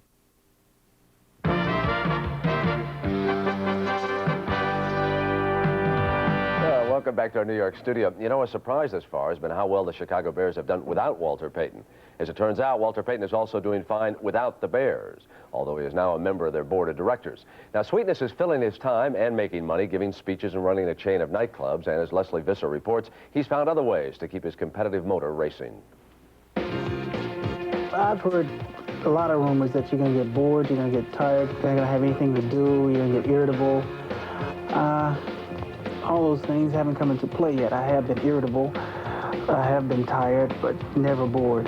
Walter Payton is still a man in motion, still able to turn it on in the open field. A lot of people say, you're crazy. Well, I think I was crazy for playing football for 13 years and running out there with guys twice my size. The Illinois State Police said, well, you know what, you have a unique gift and skill. and you have a desire to want to go fast, please take it to the track. So I took their advice. This is the first award of its kind, and there could not be anybody more deserving than you. This Lifetime Award is one of the many honors to come his way. But his wife, Connie, is a little anxious about his zest for life in the fast lane. I'm not too thrilled about him driving, but it's sort of taken up the void of not playing football. So if that's what it's going to take to keep him busy and happy right now, then that's fine. I think I can put up with it for a little while. I also have Hugh Green's helmet, Mike Quick, Tony Dorsett's. And, Football will always be a big part of his life. And the hardest part of not playing is not playing. The thing I liked the most about football, I think, was the association with the guys every day. And that's not there anymore. To watch a game on TV, I couldn't do it. And to be in the stands, I couldn't do it. I think it would just tear me apart. I realized that, that was the last time I would be at Soldier Field as a player. Last time I would be in the uniform, Chicago Bears. It was kind of a bitter end because we're a much better football team than what we showed that day, and we didn't do it. He is a man of many faces who would seem to have it all. A beautiful family, a lovely home, and a thriving nightclub chain. And now he wants to own a football team. What is the part about owning a team that you think would be interesting? Probably the excitement of seeing, so like a kid. You start from something from the beginning and you nurture it and you add to it. You send it this way, you send it that way, and all of a sudden it comes into maturity, and then it starts to, you see some of the things that you want start to unfold. I think that's it. Even in retirement, Walter Payton is a man who's still on a roll. For CBS Sports, I'm Leslie Visser. Boy, what a guy. You know, I've always felt that the worst football fans in America were retired pro football players because you go to the stadium expecting to suit up and play, and it's hard to sit in the stands and watch somebody else. Can't do it. You know something, everybody asked me about the best back, and I always said Gale Sayers, but I got to pick Peyton because of his longevity. 13 years, 10 NFL records, 25 Bear records. I mean, need you say any more? Great back. Great back. Now they're setting up a match race between Walter Payton and Paul Newman. US 30 drag strip. Be there. Now let's send you back to the stadium in a game you're enjoying on CBS.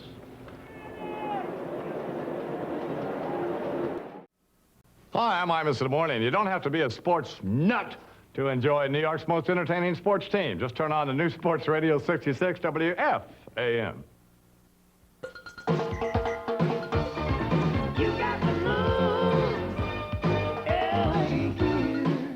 It wasn't a fantasy. If living with obsession is a sin, let me be guilty. Now, your gift with any $25 Obsession for Men purchase at A&S. CBS Sports coverage of the National Football League is sponsored by UPS. We deliver to every address in the U.S. and to 41 countries worldwide. Duracell, the copper-top battery, it now lasts 30% longer. And by Ford and your Ford dealer. Have you driven a Ford lately?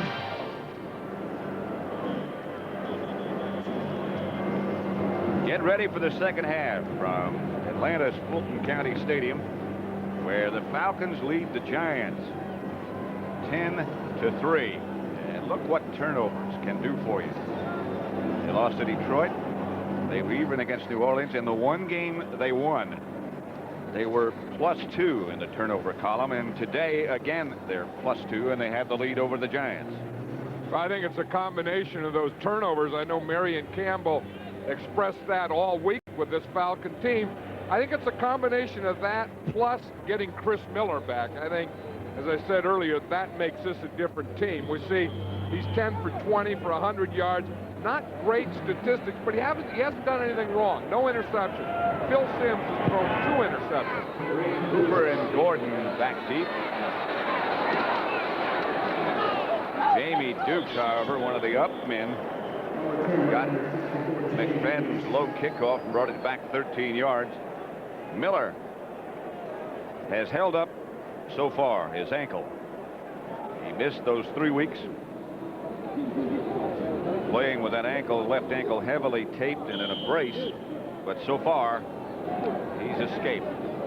One thing I don't see, John, is the presence of Lawrence Taylor in the Giant defensive setup. No, Ricky Shaw, number 51, is playing Lawrence Taylor's position, and I don't think he came out of the locker room at halftime.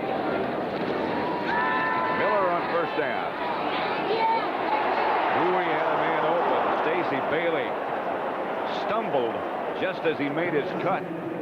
I'll tell you, Stacey Bailey was wide open, and that's happening more and more to that Giant defense. When they play that double coverage, Pat, and what happens is the corner is going to hit him, and the safety has to get over. Bailey gets by the corner, and the safety doesn't get over. Look at Kennard. He's saying to Perry Williams, where were you? It'll bring up 2nd and 10. Word on Lawrence Taylor. We'll get to it in just a second. 2nd and 10.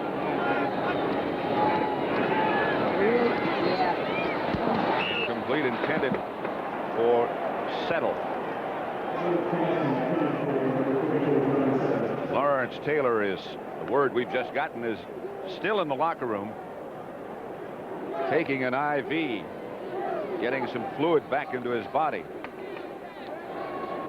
Whether or not he'll be back, they say as soon as that's done, he'll be back on the field, but whether or not he can play, we'll just have to wait and see. If he comes back on the field, he'll play. Stacey Bailey split wide to the left. That was Hester on the move. Miller has to come up into the pocket. And Leonard Marshall takes him down. Well, that was the thing that the Giants needed. I know last week, you know, they had the big talk. Watch Leonard Marshall. He's playing in there as a defensive tackle over the guard. Gets a push on the guard, Scully, and then just gets right in front of Chris Miller as he tries to step up. So Rick Donnelly back to punt, and Phil McConkey back deep for the Giants.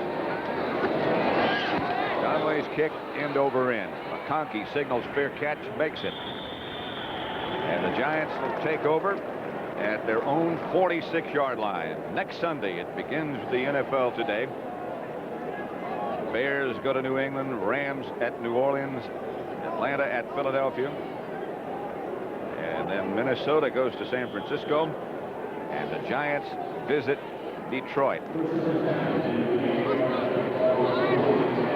Minnesota, we'll see them next week, John and I. At Candlestick, they're doing very well today against Tampa Bay, 28-10. They've been on a slump. Here's Joe Morris. Hit right away by Mike Reed as he tried to cut back. Gain of 1. Giants felt they had to run the ball in order to be effective throwing.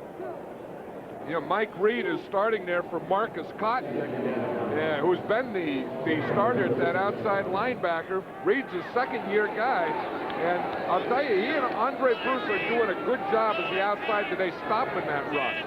2nd and 9. Sims back to throw. Has a lot of time. Hits Manuel. First down. Bobby Butler made the stop.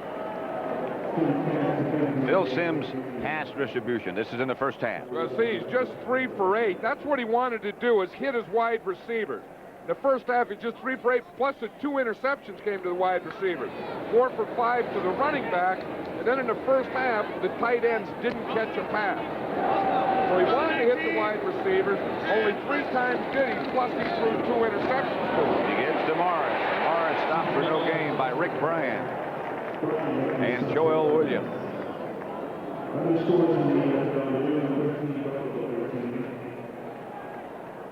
Marion Campbell said basically the same thing. We've got to keep him off our quarterback.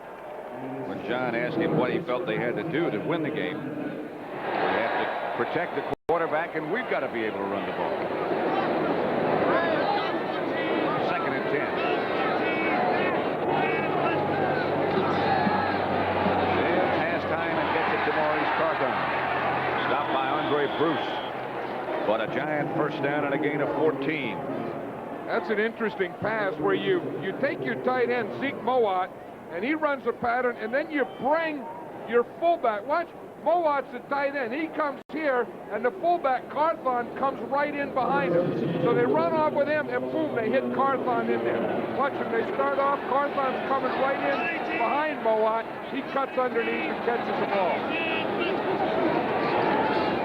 Morris sweeping right to the 20. Pickup of 2. Stopped again by Rick Bryan, number 77. That Bryan's all over the field on the run. It's interesting that he lines up at the right defensive side. The Giants were running to the left defensive side. He got all the way across and got to Morris before he could make anything. That's hustle. That's pursuit, they call it down there in the pit. 2nd and 8. Otis Anderson and Lee Roussan now in the backfield. Roussan swings right in motion.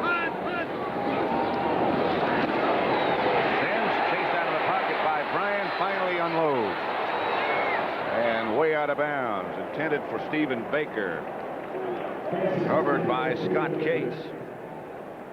Watch Sims, Pat. When he's going to throw to his left, he's going to drop straight back, straight out. See, backpedals, looks to the left, looking to the left, couldn't find anything there. So then he had to back up, buy a little more time, come back right, then go back left, and by that time, there's no one open. He just threw the ball away.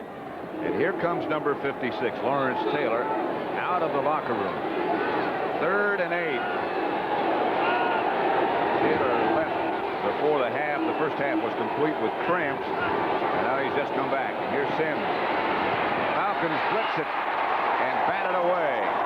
Mike Gann got his hand up and deflected Sims' pass. I'll tell you one thing, Gann, we're going to see him. He's the second guy in there on the left. He just gets a pass rush, again, over the guard, just gets his hand up and knocks it down.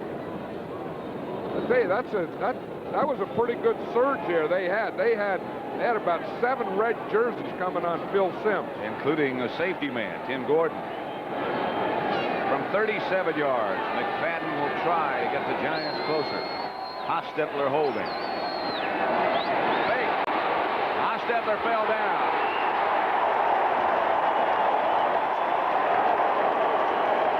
No one touched him. Yeah, but that reminds me of the play that, remember, happened earlier in the season where you don't have a chance. Look, Hostetler is going to run an option, but the guy he's going to have to option it to is McFadden. The Falcons were waiting there. They had 8 yards to go on that. Would be see what happened to McFadden. When it comes to owner loyalty, every domestic and import car division takes a backseat to Ford. Because Ford owners in households all over America have proven their loyalty to Ford by buying another Ford. Winning the world over. You're winning. Have you been behind the wheel? In a Ford. Winning the world over. Have you driven a Ford lately? A powerful appeal. A taste that is unreal. It's 45. Colt 45. It's 45. It works every time. Oh, Colt 45.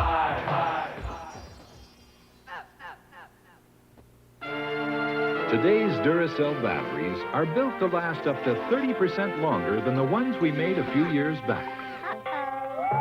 Guaranteeing a long, happy life. Today's Duracell lasts 30% longer. Surprise. Here's the tickets for your honeymoon. Oh, Dad, you shouldn't have. And we're going with you. Oh, you shouldn't have.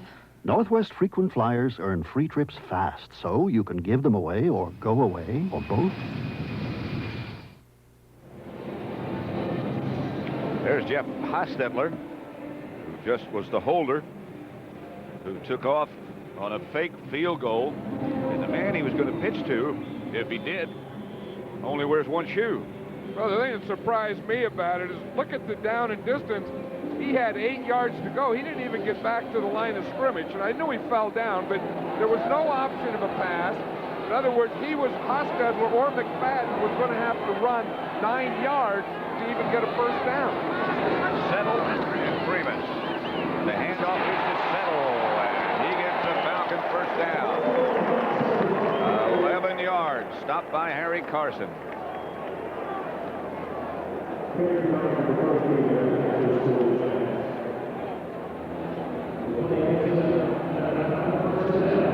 Their play selection on 4th down.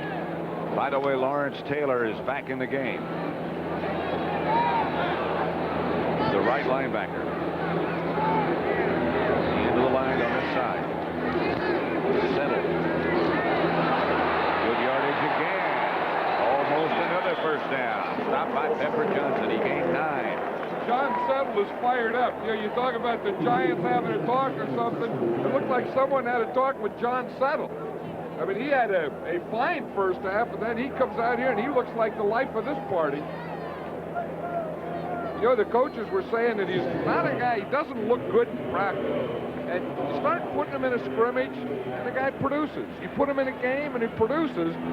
And the coaches say, hey, maybe this guy can play in this league. Maybe. Yeah. Settle says he just takes time during the week to learn the plays before he turns it on. 2nd and 1. Miller will put it up. Complete it is. To Gene Lang. Stopped by Lawrence Taylor. Gain of 8. Yeah, if we look at Miller's pass distribution here, we'll see again, he likes to get the ball more to the wide receivers. He threw 11 times, only completed 4. That's where his timing was off a little. 5 to 10 to the running backs, and again, 1 for 1 for the tight end. So he's a quarterback who likes to spread the ball around and get it to his wide receivers, especially Stacey Bailey. Settle and Lang now in the backfield. Falcons from the 47. Settle again. Pepper Johnson hanging on his back, but he got 4.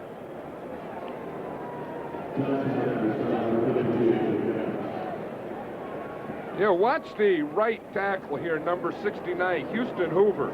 I think he is an interesting guy. He's a rookie, too. He was a 6th-round draft choice. He's out of Jackson State. And every time I watch this guy, he blocks. I mean, he's a good pass protector. He's a tough guy, good run blocker. And these veteran offensive linemen love this guy. It'll bring up 2nd and 6. Falcons at the 49-yard line. Their own. Miller gets away from one rusher. Gets into Giant territory to the 45. Leonard Marshall made the stop. That time, Houston Hoover, who we're just talking about, the right tackle up here in the top, he has to block Lawrence Taylor. Watch him here. He really has good balance and good feet. He has great big legs and hips and so on. He's a big guy, and he really has a certain quickness about him. Because his name is Houston, his nickname is Dome. After the Astrodome. Houston Dome. In Houston. Yeah. 3rd down. Settle is the lone setback. Falcons to the Giant 46. Miller gives to Settle. And Settle will have the first down. Picked up 5. Stopped again by Pepper Johnson. He ran right in there again, inside of Houston Hoover and outside of Bill Fralick, the right guard. Those are 2 tough guys on this offensive line. I mean, that's one thing that this Falcon team has, is a good offensive line. Bill Fralick, number 79, is a right guard. Houston Hoover, the right tackle. I mean, those guys can pass protect and run block very well. They're 2 tough guys. Settle and Primus are the 2 runners. Pitch is back to Primus. Carson had a shot at about the line of scrimmage, but Primus got it turned upfield, and Terry Kennard finally knocked him out of bounds after he picked up 3.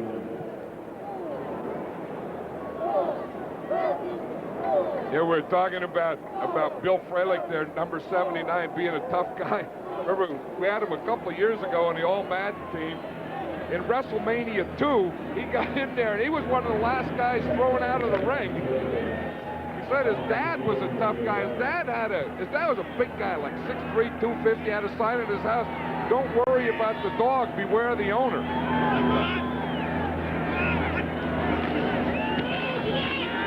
Reverse coming to Dixon. The blockers in front, and Dixon stays behind him. Another Atlanta first down before Kenny Hill makes the stop. Yeah, this Atlanta team has really done a fine job of keeping the defense off balance. You watch here, they start off to the right, and then they're going to bring you see they start off in motion. Now the motion man is going to stop, then he's going to come back on a reverse. But they've really kept them off balance. They've run the reverse, they've run right, they've run left, they've run play passes. Done a real good job on offense. Good block by George Yarno. Here's Settle. He's close to the 25. Pickup of 3. Carson and Taylor made the stop. George Yarno is the backup center for the Falcons. Wayne Radloff has a bad knee. They didn't know how much he was going to be able to go today. So Yarno, 9-year veteran, you like that type of thing in a backup center where you bring in a guy and the guy has played in this league and you don't have to worry about the snap and the calls and all those types of things. He spent most of his years with Tampa Bay. He had a brother in the league, too, that was with Seattle Seahawks. Dixon was the man in motion. Pitches back to Settle. Settle whirls down to about the 20. Gain of 6. Settle's one of those guys who is really just a football player. Yep. That he said when he went to Appalachian State that they weren't very good, and he wanted to go there and make them good. And he said he came to Atlanta, and he said they weren't very good. I'd like to make them good. Those are pretty lofty goals for a guy who wasn't even drafted. Well, and when he went to the Combine scouting meeting in New Orleans, he had the flu. And his time in the 40 was not acceptable for a running back in the NFL. And then, after he got well, Cleveland and Miami tried him out again, and his time was down to 4.5. Yeah, it was 4.75, and the scouts thought that he was really too small to be a fullback and too slow to be a halfback. But that 4.75, again, really wasn't the legitimate time, and the Falcons say that he's a 4.5 guy, which is all academic anyway. If you can play, you can play. If you can't, you can't. 3rd and short. Handoff to Settle, and he didn't get it. Harry Carson stopped him short.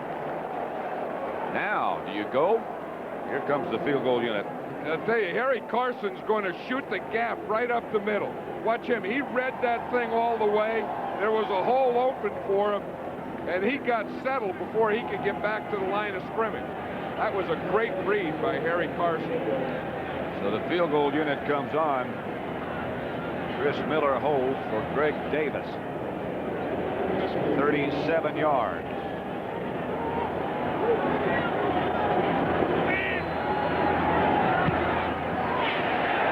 That would have been good from 60. And so the Falcons move in front now by 10 with 4:13 left to play in the 3rd period.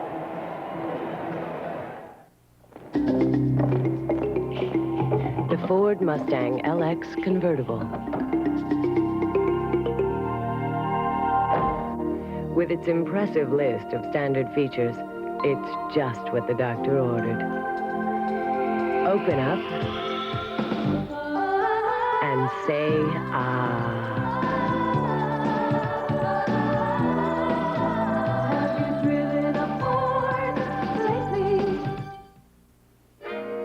At UPS, we're changing the face of the international delivery business.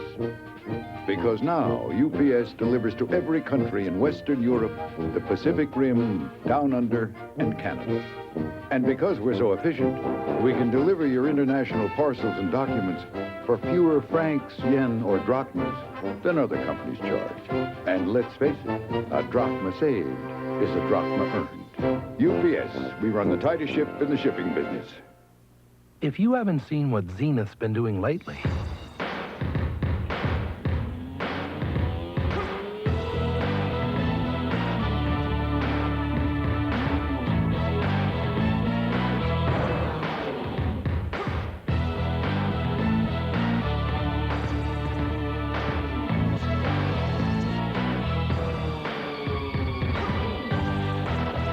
what you've been missing? New season. New time. New wave. Premiering Monday. Oh, no, it can't be. New heart. Falcons took it 60 yards in 12 plays, kept it 6:49, and Davis hit a 37-yard field goal. Collins at the 4. Flag on the play. Stopped by Evan Cooper. I tell you, this Atlanta team is fired up, and the fans here are fired up. It seems like to me the crowd has grown as this game has gone on. I think people were listening on the radio and heard, what, the Falcons are winning? Let me get down there. Number 28 on the run back. First down. That'll take them back to the 10 next Saturday on CBS Sports. College football, undefeated West Virginia hosts Penn State. The Mountaineers are 7-0. And heading to a major bowl, perhaps. But first, they have to beat Penn State. That's next Saturday here on CBS. First and 10 Giants, Morris and Carthon. Sims is going to work on first down. Pass is caught. Stephen Baker. Another good catch and another one of those comebackers. 14 yards. Well, that was their original plan. They were going to work Stephen Baker on that left side against Scott Case. Remember the first time they tried it, Case intercepted the ball, and they haven't gotten a lot of work back on that Scott Case like they had planned to. That'll discourage you a little bit. Still Morris. Carthon behind Sims. Fake to Morris. To Baker again. 13-yard gain. Bobby Butler was the defender this time. You know, the interesting thing, the Giants, or Phil Simms, thought the weakness of the Falcon defense was the area on the field outside of the numbers. So whether it be right or left, if you look from the numbers that are on the field out to the sideline, that's the areas that Simms is trying to hit. First down, Giants. Same direction, he fakes, and Baker did a stop and go, and there's a flag on the play. As he did the go on Case, Case grabbed him. That's what you have to do, because Case doesn't know whether or not that safety is going to get in there behind him. He went for the stop, but used the hand on the go. Illegal contact foul. Number 25, defense, automatic first down. So the Giants will move into Falcon territory. Scott Case, the target in the game plan. Well, he's been playing 5 years, and he knows if you really take a big bite on a fake, you better get your hand up and not let him score. Sims again on a play fake. This time, and it's complete. Bobby Butler fell down. You know, here's the interesting thing. You see the numbers there, Pat? Right there's the 50 and the 40. And that number from there where Lionel Manuel cuts to the sideline, you see that's the area that they don't figure is the strength of this defense. So in that area is where they think they can hit their passes. Official timeout.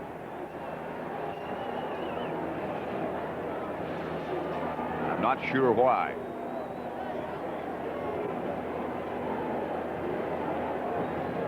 They could be looking at the catch to make sure that that right foot gets down. Could be.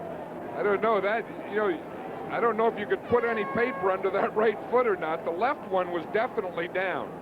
Lionel Manuel is trying to slide the right foot.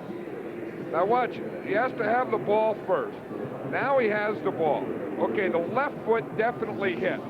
But does that right foot, as he slides it by, does that ever hit the ground? Tough to tell. Replay officials. George Slatke is the replay official in the booth. You know, it always After gets further me. review, the play stands. First down. Play stands. First down. Giants at the Falcon 37-yard line.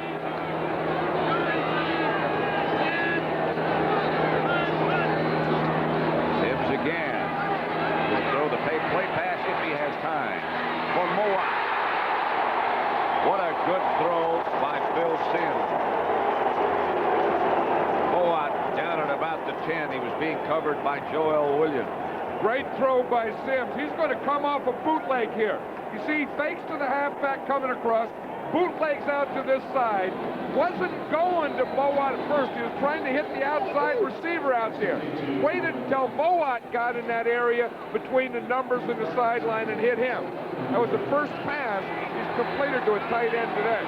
First and goal from the 10 for the Giants. And Morris straight ahead, just inside the 5. Tripped up by Robert Moore.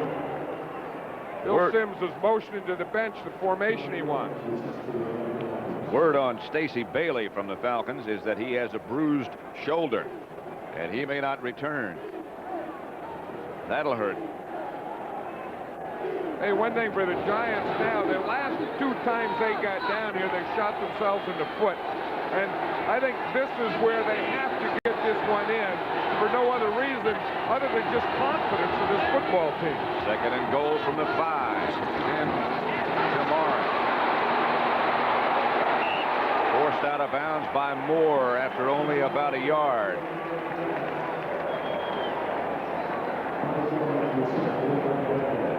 The Falcons do a good job. Robert Moore and Andre Bruce is stringing this thing out because he looks like he has pretty good blocking here. But you see Moore 34, just keep the outside, keep the outside, keep the outside. Don't let him get outside. Then if he can cut back, you got all the guys coming down the line of scrimmage. If he has to keep going out, you'll run him right out of bounds. Third and goal from just outside the 3. Sims is going to put it up. No, he's not. Andre Bruce on a sack. That's the second time he's been down.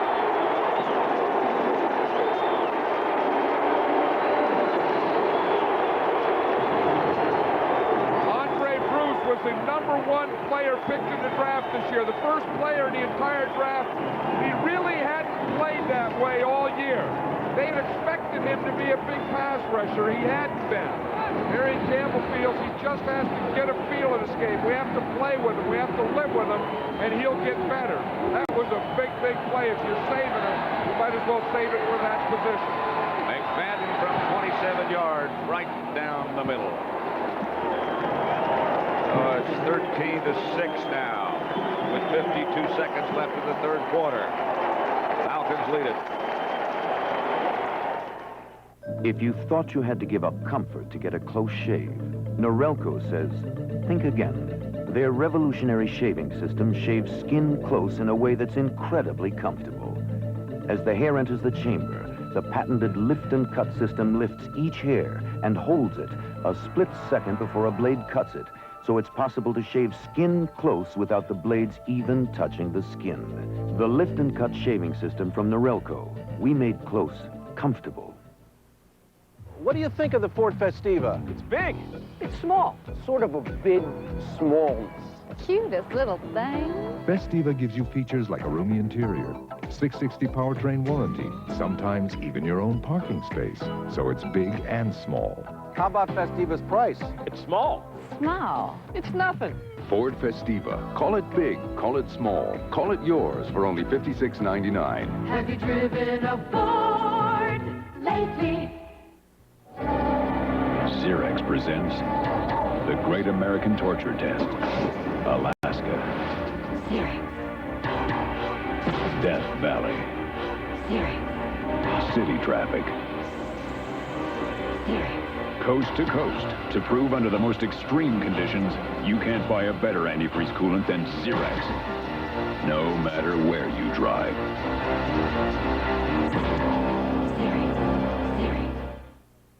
The punishing defense of the Vikings. Can it stop the unstoppable Roger Craig and the 49ers? Next Sunday on CBS Sports. 13-6 now. With the third quarter coming to a close, the Falcons lead the Giants. Cooper and Gordon back deep for McFadden's kickoff. It's Evan Cooper inside the 5.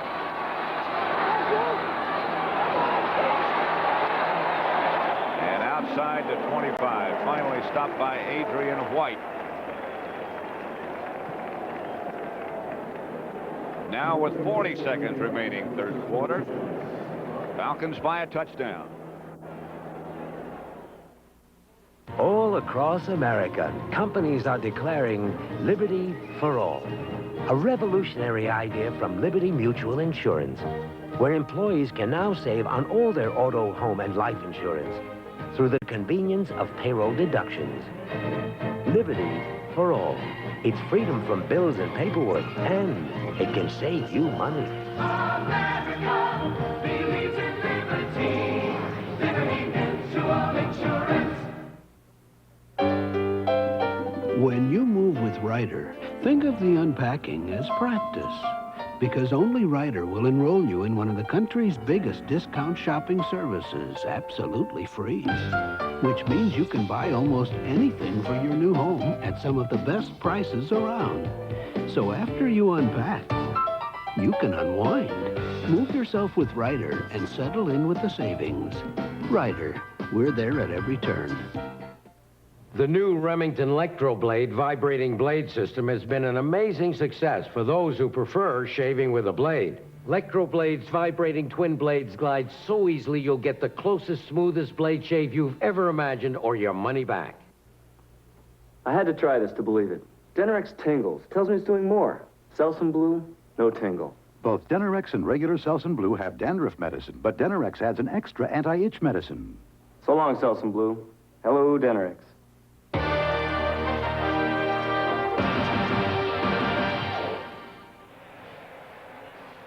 40 seconds remain, third quarter.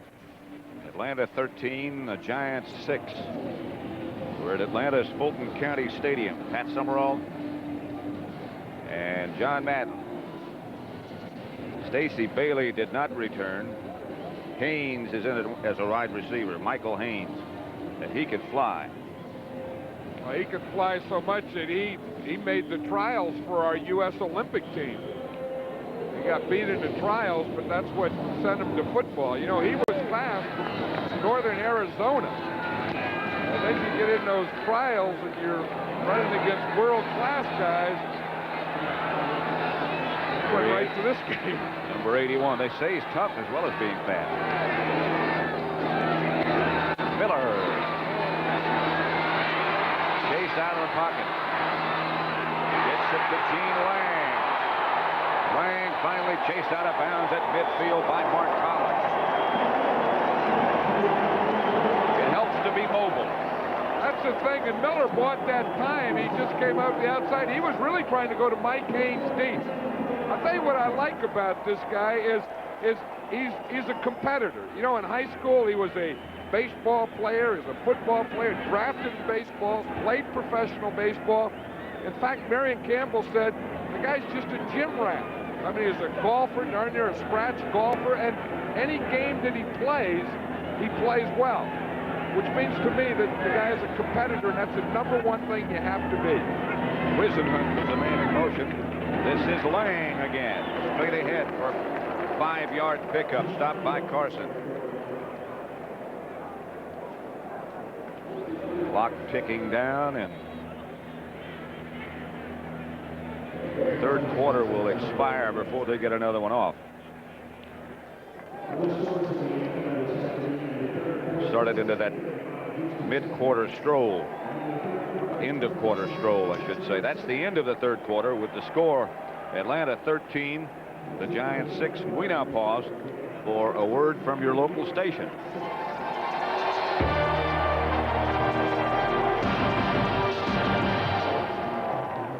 This is CBS.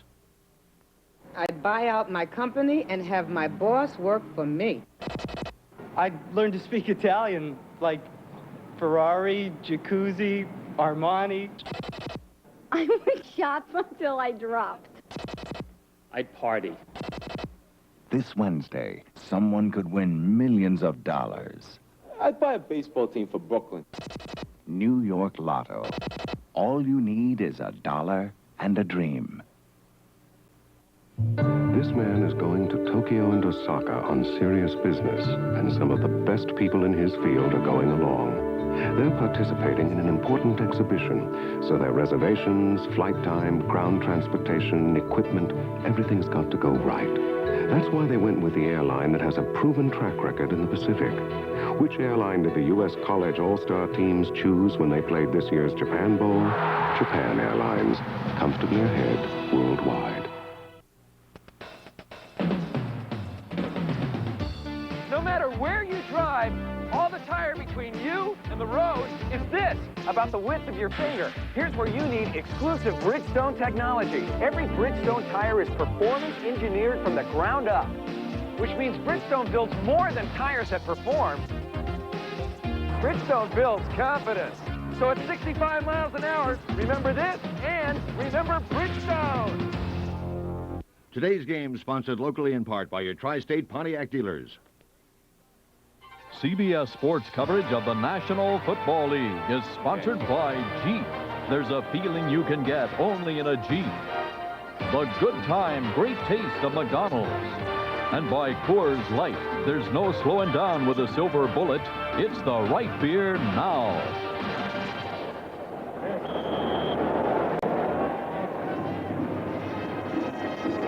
Ready to go in quarter number 4, the final. Giants against the Atlanta Falcons. Atlanta came in at 1-6. The Giants were 4-3, 2nd and 5. Settle and Freeman. Wisenhunt was the man in motion. This is Settle. Settle will have good yardage. 10 yards, in fact. John Washington and Kenny Hill made the stop. You know, one thing I'll tell you, let's watch Lawrence Taylor here. He and Carl Banks are not playing the way Taylor and Banks normally play. Watch indecision here. Thinking at a guy, thinks it's fast. Okay, he starts going back, gets bumped out of there, flopped down like that, miss a tackle. I don't know what's wrong, but that, believe me, is not Lawrence Taylor. Then the guy on the other side, Carl Banks, he's made like one tackle all day. So the guys that are really supposed to be the stalwarts aren't today. Giant 35. The give is to James Primus. Picked up 3. Harry Carson stopped it. You know, this Giant defense really isn't what it once was, and I think that the Giant defense has always been a great Lawrence Taylor and a bunch of other guys who would rise to that level.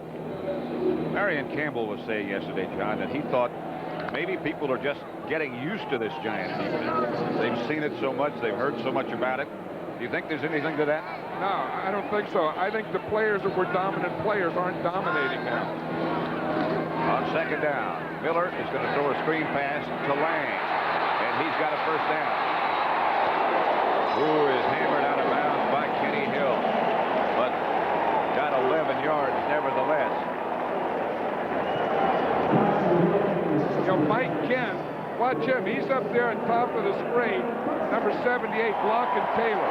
He is really, as I said before, a picture-perfect pass protector. And he's been there in that position all the time. Lang, I had some doubts about whether he'd get up after that hit. But he did. First and 10, Atlanta from the Giant 21.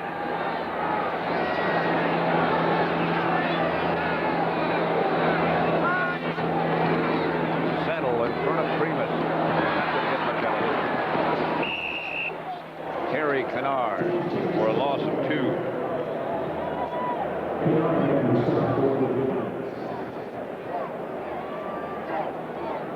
You know, one thing we were talking about Miller, and you have to, like, yesterday when we met with him, we finished, and he brought in his mother and father.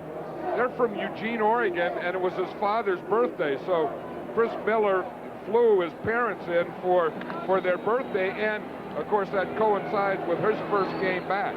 But that has to be confidence when you're coming back, he's got the bad ankle, and you bring the mom and dad in to watch it. Gotta believe. Second 11. Miller back to throw. Chased out of the pocket again. And throws it away. Threw it left-handed. We were talking about what an athlete he is. He was chased by John Washington. Hey, this is what a gym rat does. This is what Sonny Jurgensen would do. Remember that? You start with a right, and you can't throw it with that right hand. You feel the pressure coming. Switch it to your left. The same hand, you got a bad ankle on. Throw with that one. What the heck? Jurgie would have thrown it behind his back. With his left hand. You're right. Third down. Falcons will have to put it up. Haynes split wide left. Hester and Dixon to the right.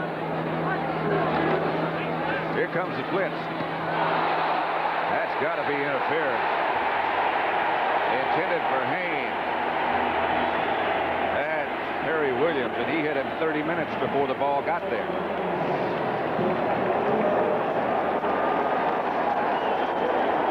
Giants are trying to get offensive pass interference out of it. I don't know how. The only thing I think they can do is that the ball hit Perry Williams right in the face. Pass interference, number 23, defense, automatic first down.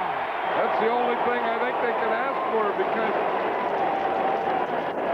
it was all over him. Watch him. Here comes a blitz. Boom. He has to get rid of the ball. Here's Perry Williams. Here's the end. Here's where the penalty happens. And there's where the ball hit. See the blitz coming from the outside. They don't pick it up. Miller has to get rid of it.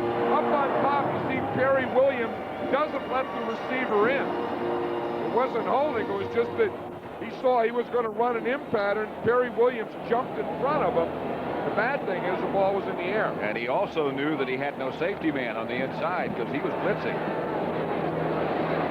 So then that's when you take the inside position, but you can't take it when the guy's coming in there and the ball's in the air and you knock him off.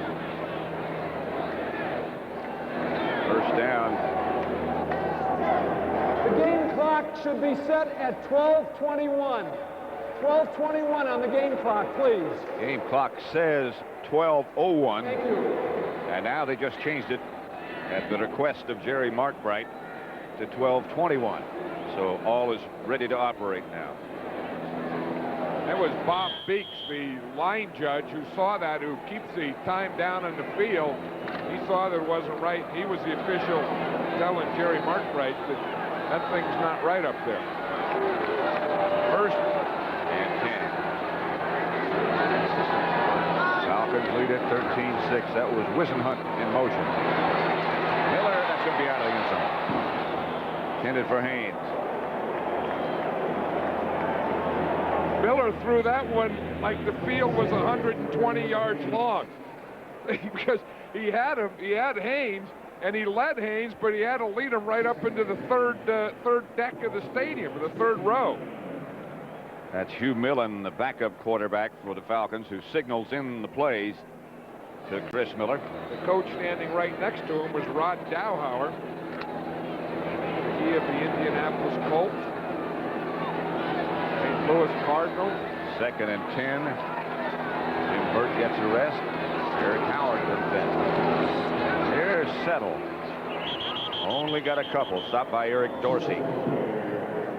One thing about Miller, I was talking to Bill Jobco, who's the Falcons' director of pro personnel yesterday at practice. And he said he's got a good arm, not a great arm. Not a big arm, is what he said. But he has great vision. He reads the defenses very well and sees so much. I would think if you can shoot 75 at Augusta, and he said he would have shot 72, but his caddy threw him off a couple times. Gave him the wrong club. I think you have to have good vision or something. Have to be an athlete, obviously. Some of those pros, I know they don't do that well there. Back to throw. Almost to Floyd Dixon. A little bit high. Hey, the Falcons haven't had a lot of success in that shotgun and in that four-wide receiver thing. That was the closest Miller has come, though. He had Floyd Dixon down there. I think he was the most upset guy after he didn't catch it. He saw him down there and said, whoa, I got that. He's only completed one pass all day out of the shotgun. I think that was as close as he's come, other than the one completion. Greg Davis inside 40 has been perfect. This is from 31. He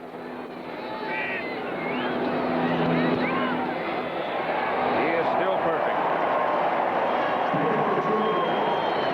So with 11:15 left in this contest, it's the Falcons 16, Giants 6. Jeep Cherokee is now exclusively available with four-wheel anti-lock brakes. This exclusive anti-lock braking system automatically reacts to any road surface condition, so in the event of a sudden stop, the response is controlled and immediate to all four wheels, a valuable option. But since Cherokee is a Jeep, it's not your only option. Save up to $1,600 on select 1989 Jeep Cherokees. Oktoberfest can be very boring, you know. Pa. Now, it's Coors Light Rocktoberfest!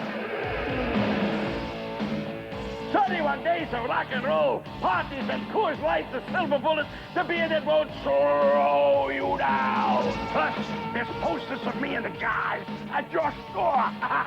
October will never be boring again. Pa.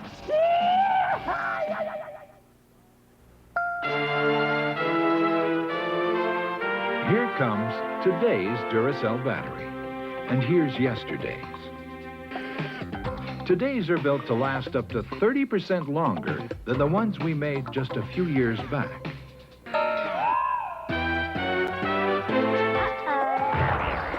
So you'll be guaranteed a long, happy life. Look for the new Duracell C&D 4-packs. Atlanta leads by 10, 16-6 in the fourth quarter. With 11:15 remaining to play. Things could get even tighter in the NFC East if this continues. Guggemos and Mark Collins. Deep, this is Guggemos right at the goal line. Hit at the 20. To summarize what's happened so far, the Giants have been inside the 20-yard line 3 times, came away with 2 field goals. John Settle has 116 total yards, 1 touchdown. That's running and passing, and Greg Davis has 3 field goals. You have to be impressed by the way the Falcons have played. Well, you know what I'm impressed with? This second half, they've come out and they controlled the ball. And, you know, their time of possession, they've had a couple big drives. Their time of possession is much more than the Giants. And that last 3 points doesn't look like a lot, but now the Giants need 2 scores. Sims got the screen pass to Morris. He is tripped up by Joel Williams. There's a name we've mentioned a lot today, Joel Williams. No wonder he came back. Well, he was saying that when he first came in the league that he thought he'd played 4 years, get a pension, be happy. Now he's played 10 years, I just want to keep going. I don't want to ever have to get out of this game. 2nd and 6. Sam. Oh. Finally, I thought Moat caught it. And now they're saying he did. Maurice Cawthon batted it up in the air. And Moat gets the rebound. You know, that used to not be a legal play. It is now. It used to be if one man on your team hit it, then another man couldn't catch it. But now they've changed the rules. Now that's legal, that you can do that. But I think they're looking at it to see if, in fact, Moat did catch it. It was sort of hidden when he hit the ground, sort of under his body. You couldn't tell, really, if he had possession or not, and I'm sure that's what they're looking at. Yeah, I remember one time they looked at this in Pittsburgh, the Oakland Raiders. They called it the Immaculate Reception. They looked for, I think, a half hour. Play stands. First down. They didn't have this instant replay stuff then. Franco Harris caught that one. I'll never forget that one as long as I live, so help me. That's one of the reasons I suppose you're up here instead of on the sideline. That's right, and happy to be up here. Here's Sims. Plenty of time. Intercepted. Brett Clark with the interception, and he pulled a hamstring or hurt his ankle. I'm not sure what. Penalty marker down on the play.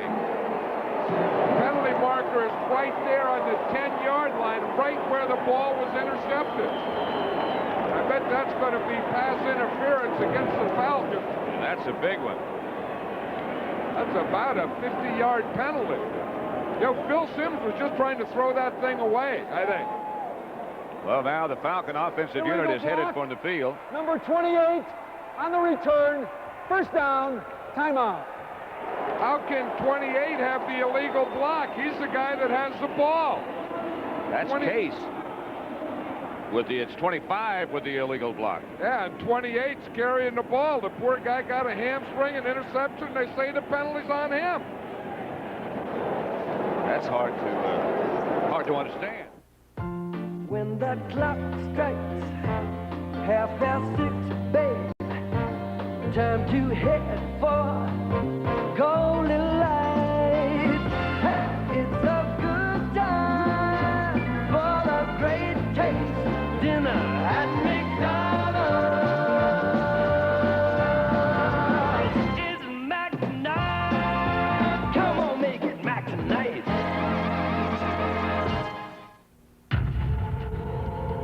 The challenger, Sugar Ray Leonard. I'm like his worst nightmare. I keep coming back to win again and again. The WBC champion, Canada's golden boy, Donnie Lalonde. After this fight, he won't want to come back again. The motivation, not one, but 2 world championship belts in one night. November 7th, Caesars Palace, Las Vegas. Leonard versus Lalonde in a full tilt battle for all the gold. Brought to you by Coors Extra Gold Draft. Jeep Cherokee has available 4-wheel anti-lock brakes. The most powerful engine in its class. Full-time 4-wheel drive capability. And room for 5. Being superior in these areas makes Cherokee superior in these areas.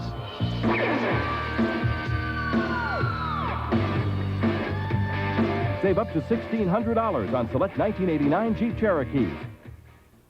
A perennial beast of the East, Penn State takes on the newfound power of Major Harris and 6th-ranked West Virginia next Saturday on CBS Sports.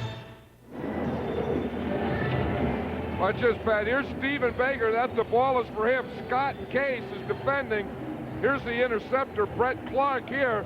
But watch the hit that Case, number 25, puts on Baker. That's the penalty right there. Then watch Brett Clark. He looks like he pulls something right here as he goes to stretch out. He just has to walk it out of bounds.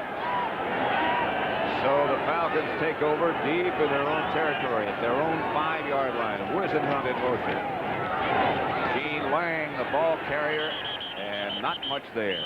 The defense led by Harry Carson. Lang got 1 yard. There's plenty in this game. We can talk about the stats, and you have possession and runs and passes and defense and things. But the biggest one has to be turnovers. You know, and if you look at this game and you say, why are the Giants losing? Well, you can point to two things. One, they aren't playing very well, but two, they have 3 turnovers, and the Falcons have none. Marion Campbell talked for at least 10 minutes about that yesterday. He said you can take the rest of those statistics and do what you want. It's turnover. That's settled. Stopped by Taylor. A gain of 3. You know, it's also field position. I think this is a big down for the Falcons, a big down for the Giant defense, because if they don't get a first down here, the Giants should come out of this with good field position and have an opportunity to get one of those scores back that they need. 3rd and 5. If you're coaching, do you put it up here? I would put it up here, but I'd put it up safely. Settle is the lone setback. Miller dives and might have gotten enough for the first down. A pickup of 6. Big play there.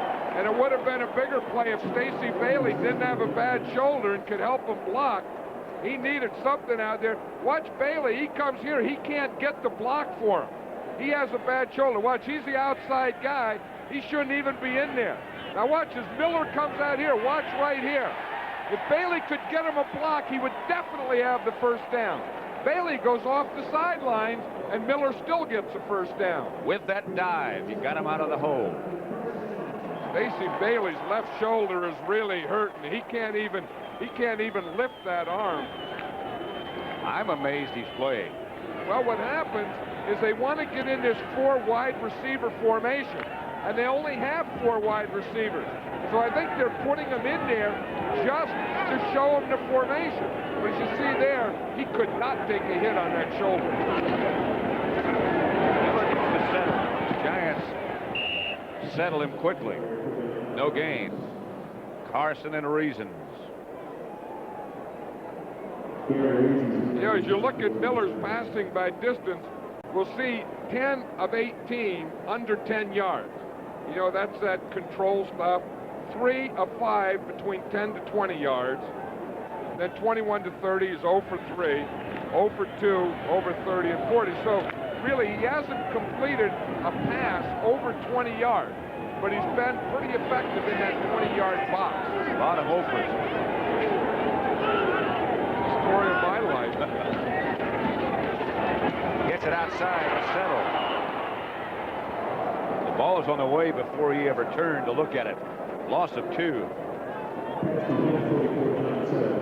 Reasons made the stop. Let's watch again Lawrence Taylor here. I said earlier that Lawrence Taylor today is not the Lawrence Taylor that we've been used to looking at over the years, although that Mike Ken is a very, very good player. But Lawrence Taylor and Carl Banks are not the dominant players that we've known them to be. Got a long day for that guy today.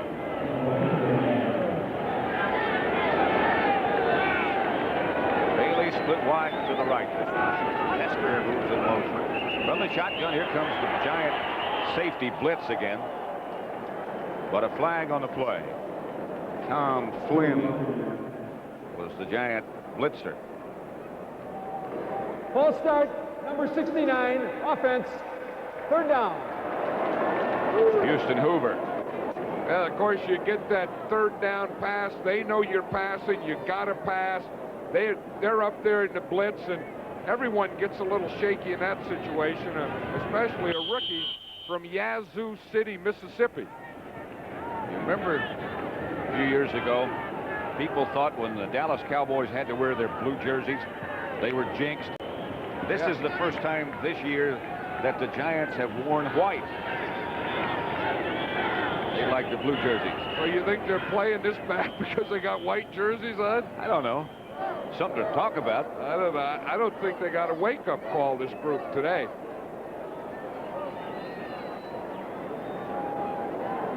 Like I said, I think, you know, when they had that group where they played Detroit twice and Atlanta once or in that period, now if they don't win all 3 of these, I don't know that they're a playoff team anyway. And I hate to wipe anyone out or, you know, wash them out at this point, but I think that if they were going to get fat, they had to get fat here in this part of the schedule. Well, they've got 5 minutes and 52 seconds to do something. Parcells talking with the officials.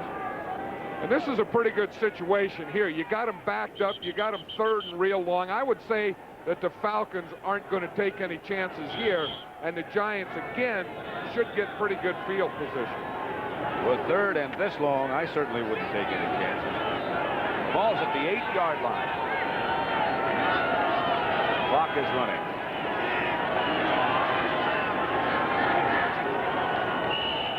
Miller didn't like what he saw, called a timeout. So they ran some time off the clock.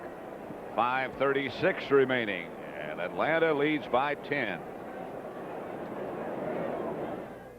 Working to be the best they can be. Teammates, sponsored by the U.S. Army. Hanford Dixon and Frank Minifield define the position of cornerback. The ability of this pair to prevent the opposition from penetrating the end zone is legendary. Among their peers, they're acknowledged as two of the best covermen in the league. 2 straight Pro Bowl starts is testimony to the respect Frank Minifield and Hanford Dixon generate. Recognition that is a result of the drive and talent that make Minifield and Dixon the best they can be. Let's go, McManus! A couple times I wondered, what'd you get yourself into, McManus?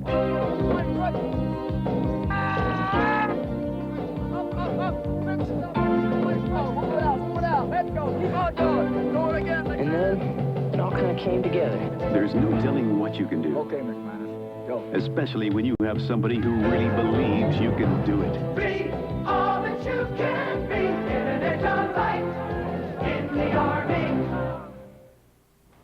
On our way back to the stadium, I'm Brent Musburger in New York with a reminder that next Saturday our college football coverage continues from Morgantown, West Virginia. The unbeaten Mountaineers. Joe Paterno hopes to salvage a disappointing season by knocking off unbeaten West Virginia. The Mountaineers are dreaming of a national championship now behind their talented sophomore quarterback, Major Harris. Yesterday, he threw for 3, ran for 2 more. It's at 2:30 Eastern. Now let's send you back to the stadium. Bill Parcells very upset about something. I think it has to do with the clock. I would think so. You know, whether or not Chris Miller could take time out at that time, or how much time went off the clock, or when the clock starts again. In any case, it's 3rd and 18 from the 8.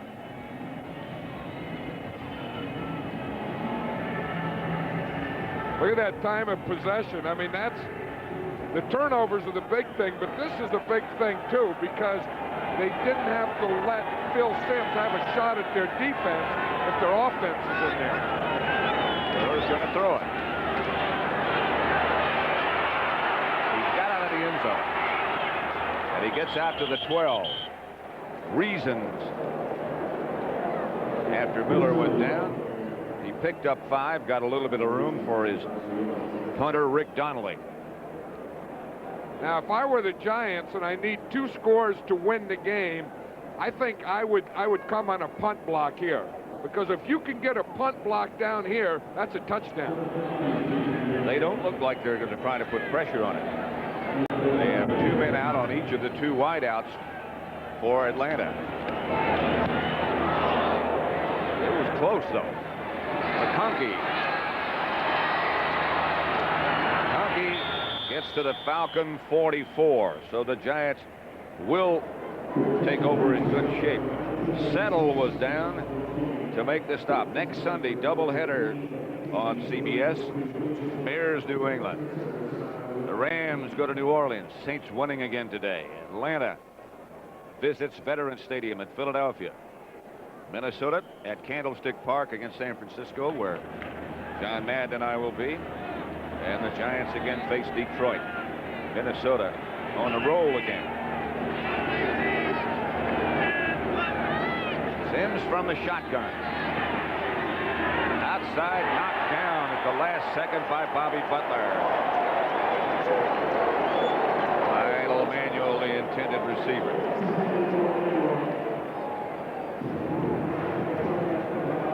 Miscues for the Giants today. 3 turnovers. 1 fake field goal that failed. 3 possessions inside the 20, and they only got 2 field goals. And I think you can add a lot of missed tackles to that in a defense that looked loggy all day. 2nd and 10. Sam pass is caught by Manuel this time, and that'll be enough for a first down. 4.5 minutes left. Robert Moore made the stop. Giants quickly up, no huddle.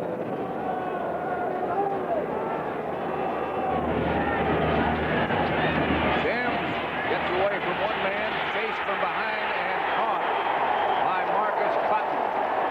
That's the 3rd time he's been sacked. Marcus Cotton had a bad back all week, didn't practice all week, didn't even practice yesterday. Marion Campbell said he won't start. He's the best pass rusher we have in the team. We hope we can just get him in some situations. There was one. In there without a huddle, and again Sims is sacked by Tim Green this time. 4 sacks now.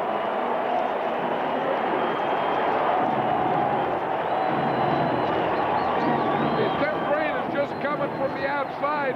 He was a defensive lineman in college. They made him a linebacker here, and his biggest effect is when he can play a pass-rushing defensive lineman. And the Giants and Phil Sims take a timeout. Hey, this Atlanta defense has come up with some big plays today. They've had the turnovers we talked about. Andre Bruce got a big a sack for him, and now they come off this group where they had 2 sacks, one by Cotton and that last one by Tim Green. Both teams have 2 timeouts remaining. Parcells and Sims in conference. I'll tell you, the Giants started just a minute ago. They were 1st and 10 inside the 30. Now they're back out 45-yard line. 3rd and 28. Hey, there's no coach in the NFL ever wants to make that call. What do you call on 3rd and 28? Give me a play that'll go 30 yards. I don't have one. There are none. Then back to throw. Up and out of the pocket, and he's going to take off. And now slide. He gets back to about the original line of scrimmage, a pickup of 17, stopped by Butler. I think the Giants have to kick a field goal now. 10 points down, they have to do that. Then the next time they get the ball, go for the touchdown. They probably wish the last time they were in this situation they would have kicked the field goal. McFadden will try from 45 yards. Far enough. And he hit it. 16-9. 3:25 left to play. This will be an interesting situation, Pat. Down 7. I don't think the onside kick here. Now, Marion Campbell will have to put an onside kick prevent team out there to prevent against the onside kick, but I would doubt if Bill Parcells would do it. Not with this much time remaining. No, he's talking to his defensive coordinator there. I think what they're probably talking about is let's not go for the onside. Let's get him in the hole and see if we can finally get our defense to wake up and put some pressure on these guys. And maybe get a turnover. A touchdown to tie. Well, you know, the interesting thing is I said that the Falcons would be in an onside prevent, and they aren't. So if they don't get in an onside prevent, this really isn't a bad time to take a shot. Well, they've got a couple of receiver types up front, but the Giants kick it away. Evan Cooper. Is he nailed? The ball came flying out of there.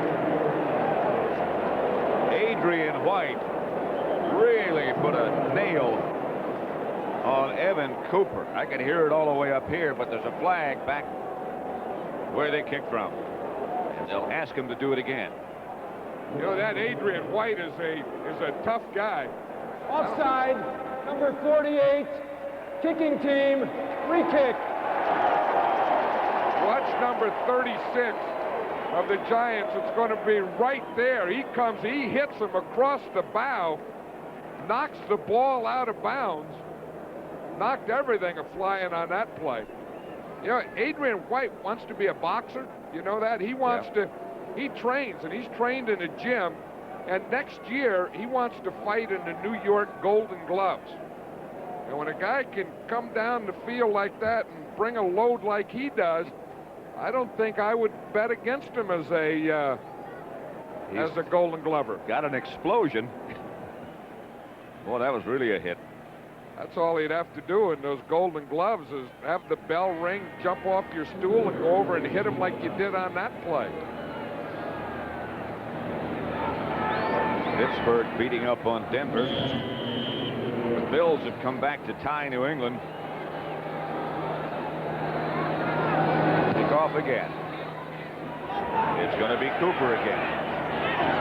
Didn't quite step out of bounds. This time he didn't get hit quite as hard. Tom Flynn made the stop, but the Falcons got themselves out of a bit of a hole with that 18-yard return by Cooper. I'll tell you, as Cooper was coming up the sideline that time, I'll guarantee you he had a left eye out peeking for that number 36. Chris Miller. The statistics won't show it, but he has lifted this entire Atlanta team. Well, he's lifted the crowd, too. I mean, the people are kind of into this game. We saw him against the Rams, and we saw him, you know, against other people last week against Denver. They look like a lethargic nothing team, but he comes back and they're a totally different group. Here's Gene Wang on first down. Now 3 minutes remain. Carl Banks made the stop. Timeout, Giants. That'll leave them with one. And that could be precious. Well, they only have one timeout, and of course they'll get a timeout at the 2-minute warning, so that gives them two. And I'm sure Bill Parcells is thinking that we're going to stop them, so we'll get a third timeout on the punt and a change of possession. Marion Campbell. He has remained the same through all the years he has been in the NFL. That's Claude Humphrey, the great pass rusher who played here for so many years, next to him there. I'll tell you, Claude Humphrey was really something as a pass rusher. You ought to see the hands that guy got. I mean, look at those hands on him. He has a ring on there. It could be a bracelet for some people. But you wonder where Claude Humphrey got to be such a great pass rusher. A big part of it came out of those hands. Of course, he was a little trimmer when he was a pass rusher now. He's had to put on a few there. His hands looks like he's wearing a baseball glove all the time. Hand off to Freeman, not to Settle this time. He's hit by Eric Dorsey and Carl Banks. You see that little thing there when Settle hit in there to Dorsey? Dorsey's a 280-pound guy. When Settle hit him, Dorsey went backwards.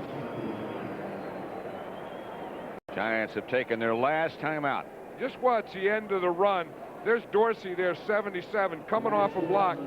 Now watch, when he comes off the block and Settle hits him, he's spinning there.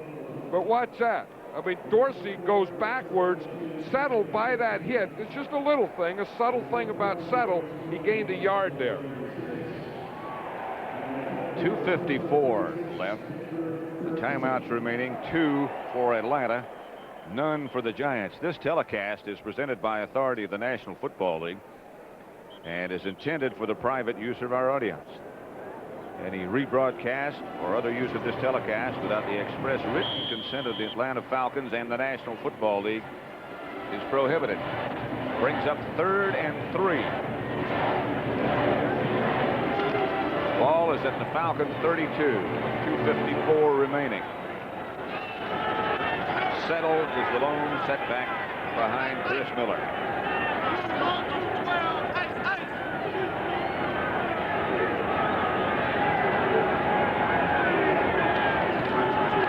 Everybody up. And the pass is picked off by Harry Carson. They put the pressure on Miller. Someone hit his arm just as he let it go. Hey, that was the play. The Giant defense hasn't been doing anything, and they finally come up with a play here. Watch it, it's not even from his backside. It's going to be Carl Banks right there, 58 from his front side. Just Miller's trying to get rid of the ball. Just as he does, boom, Banks hits it, and the ball pops up. And so the Giants will take over at the Atlanta 31. The Banks has been silent all day. I guess if you're going to come up with a play, this is as good a time as any. They have no timeouts, keep in mind. Sims up under the center, not in the shotgun. He hands off to Morris. Morris struggles down to about the 24 before he's tripped up by Mike Gann, but he got 8 yards. Clock running. I think the Giants are thinking now here that they'll go for a tie. Now, if you're going for a tie, if you don't think you have to get 2 scores, then you can take your time. Because if you're going for the tie, get the tie. Don't let them have any time to get the ball back. 2nd and 2. Sims back to throw it. Fires complete. But a flag on the play. Stephen Baker. They're down inside the 5. Pickup of 21, but a penalty marker down. Hey, that's one area that the Giants have really had success, and that was, again, that area between the numbers on the field and the sideline. They made most of their passing yardage in those areas. It's against Atlanta. Holding, number 23, defense, penalty decline, first down. First down. Butler was caught holding, and there's no question about it. Right up there on top. That's the second one of those Butler's had. Again, it's tough when you're out there in the corner. You're out there an island all by yourself. Sometimes you have to do things like that. That'll make it 1st and goal from the 3. Hawthorne in front of Morris. Pitches back to Morris. Not quite. Joel Williams. 2-minute warning now. The Giants at the 1, trying to tie it. 16-9, Atlanta leads.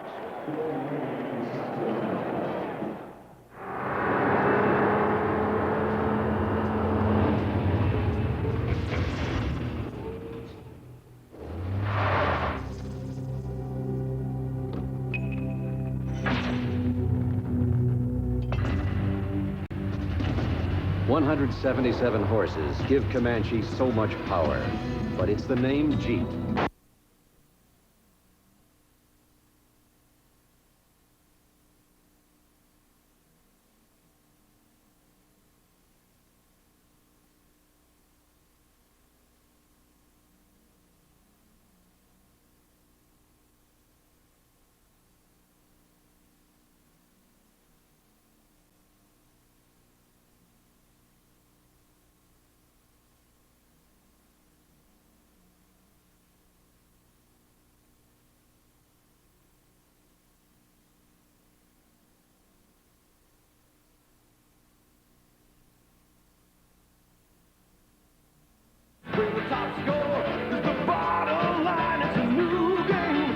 Another round, the silver bullet won't slow you down. So come on, it's a Coors Light, it's the right beer now.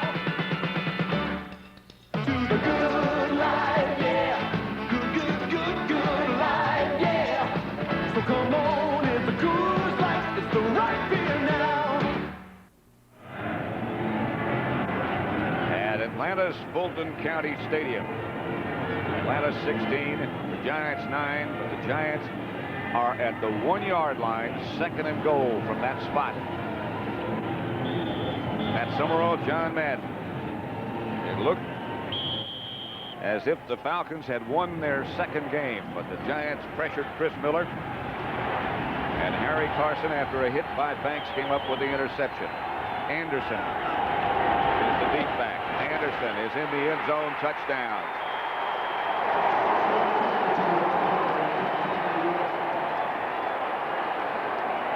A lot of fans here are cheering for that. I thought this crowd was pretty excited, but maybe half of it's Giant fans.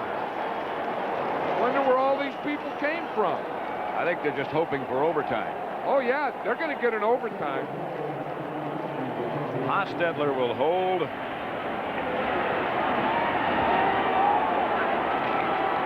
Madden will kick.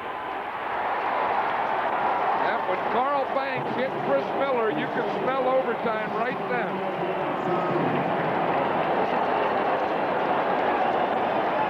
The touchdown. High formation. Again, everyone down in the pits, everyone trying to stay low. Otis Anderson just getting up and over. This is where Carthon is good. Morris Carthon, number 44. Yeah, he's one of the best lead blockers on those type of plays in football. But if anyone can do anything, you know, better than other people, this is a thing number 44 does. Right there. See, just picking off that guy who's going to be the first guy and keeping him down so that Anderson can get over. Remember John Robinson, the Rand coach, saying to us what a tough job that is? Not just blocking, not just the mechanics, but picking out the right guy to block.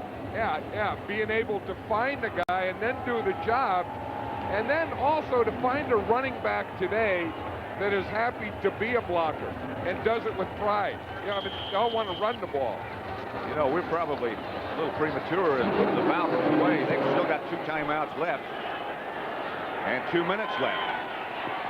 Evan Cooper. Again, he is hit hard by Adrian White. Tonight on CBS, it's 60 Minutes with 3 brand new stories and Andy Rooney. That's followed by the season premiere of Murder, She Wrote, starring Angela Lansbury. Then it's the conclusion of the CBS miniseries Jack the Ripper. That's all tonight on CBS. Jack the Ripper starring Michael Caine and James Seymour. 1st and 10, Atlanta at their own 20. Hugh Millen is the quarterback now. Flag on the play. We'll see if we can find out if something is wrong with Chris Miller. The word is that in the follow-through, he hit his elbow on a helmet. That's why we're looking at Hugh Millen now. And they're down here. You can see Chris Miller's down on the sideline, and they're checking that elbow, and it's, again, his right elbow. That's the one you're worried about. He's coming off an injury to his left ankle. And it looks like they're checking the right elbow and the right wrist. 2nd down. Settle, stopped by Eric Martin and Eric Dorsey. The clock running. Well, you can see the Falcons have really made their decision, although I'm surprised that they're going with no huddle, that they don't have to force things here. 2nd and 12. Millen has a pass picked off by Carl Banks, and he's in the end zone, and the Giants take the lead.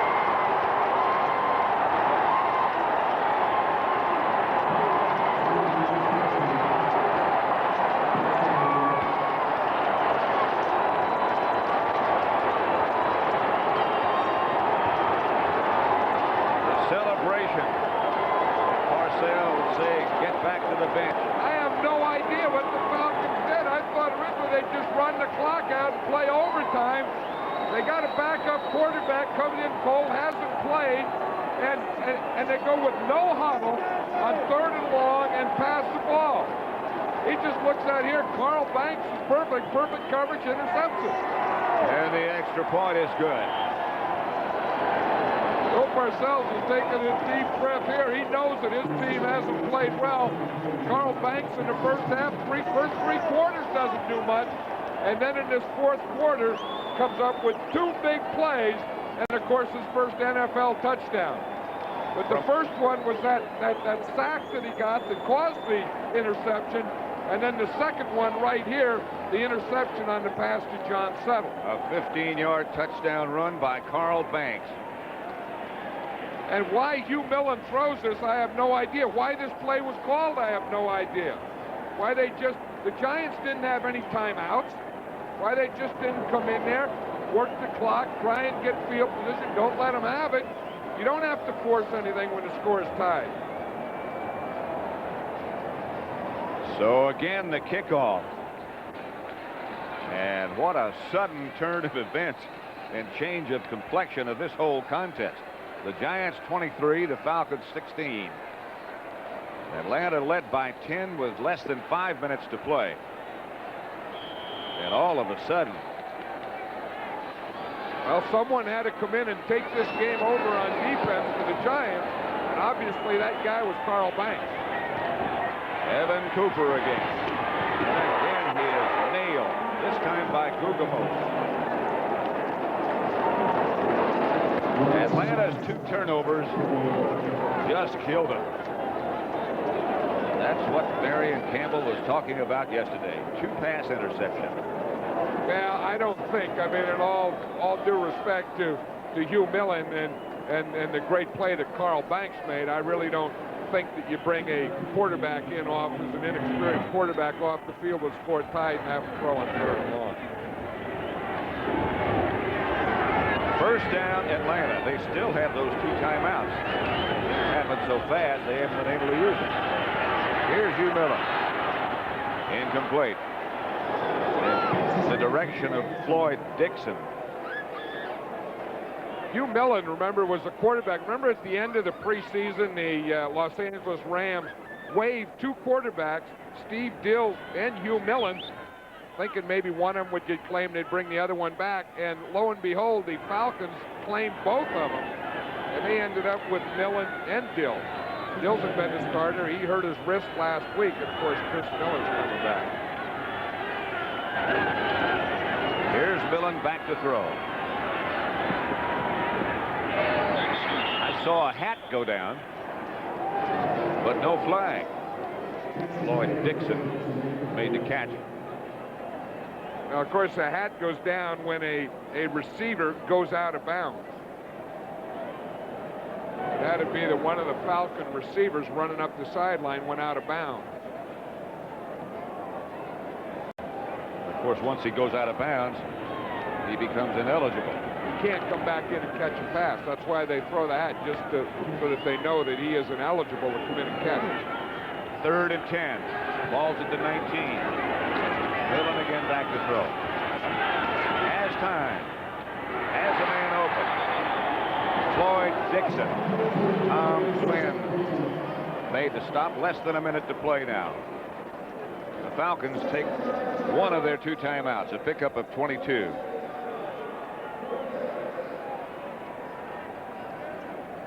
Again, next week here on CBS, it'll all start at 12:30 with the NFL Today. Then the Bears will be against New England in New England. Rams, New Orleans in a big one. Atlanta, Philadelphia. And then after that, the doubleheader. The Vikings, who are winning soundly today over Tampa Bay, visit Candlestick Park for San Francisco's hospitality. That's where John Madden and I will be. The Giants face Detroit again. Yep, got the old bus fired up down there and going to start right when this thing's over. Start hauling across. We go across old Highway 40. You've been putting some miles on that chariot lately. Oh, back and forth. We went from New York to Dallas, Dallas, L.A., L.A., Atlanta, Atlanta, San Francisco, Washington. You might need a transfusion. Pass is complete. And it gets to the 20-yard line to Jesse Hester. This isn't over yet. Pickup of 39 yards. Hester very nearly broke it. Remember, the Falcons still have 1 timeout. Clock running with 35 seconds left to play. Millen back to throw. Throws it out of bounds. Incomplete. Floyd Dixon got hit immediately. Lost the ball, but it went out of bounds. That'll stop the clock. Well, he should have just thrown it out of bounds. You don't need a pass completion of 1 yard there. They didn't even get a yard.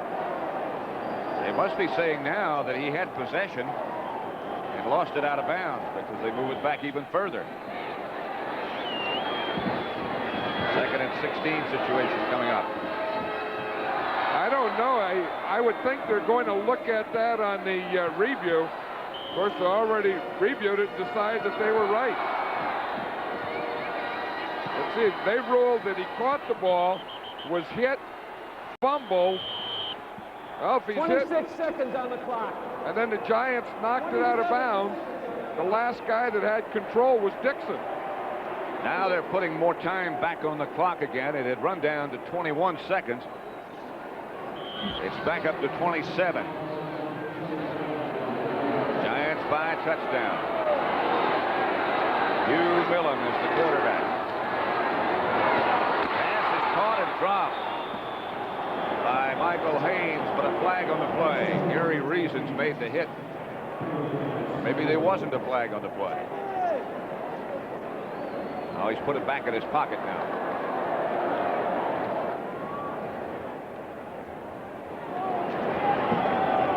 That one, they were refused. There was a flag. And I Illegal refused it. formation foul. 6 men on the line of scrimmage. Second down. Still second down. And what the Giants want to do is the Falcons need a touchdown. They're not going to do anything with a field goal, so they want to put them as far away from that goal line as they can, and make Hugh Millen, if he's going to throw the ball, have to throw the ball up the field more than if he were 5 yards closer. Second and 21. 23 seconds remain.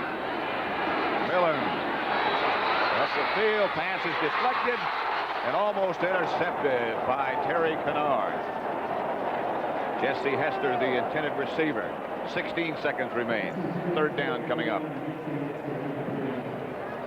Good defense here. The Giants have two guys there, but the first time the ball went up, that could have been deflected for a touchdown too. The deflector had to go get his deflection before it got to the red jersey.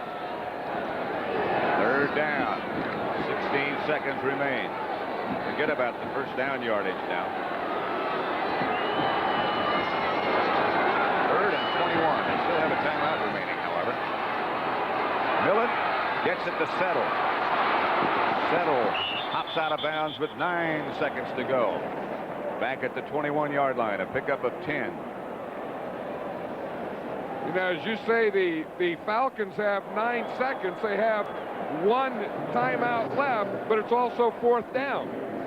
So if they don't make more than 11 yards, whether they have any more time or timeouts doesn't make any difference. It boils down to this play for the Falcons. But they don't have to score a touchdown on this play. 9 seconds remaining. The Giants 23, the Falcons 16.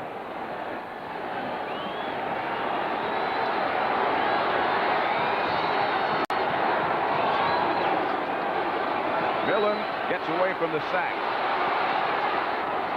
Throws a jump shot. Gets caught. Now can they get the clock stopped? No, there's no time. No time left.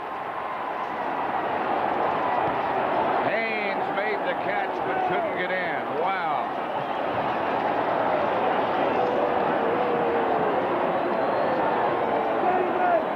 Now there's still a discussion going on as to whether there is time left. And the officials are still staying there, and then they decided that's it. Jerry Markbright said that's it, and he waved the officials off the field.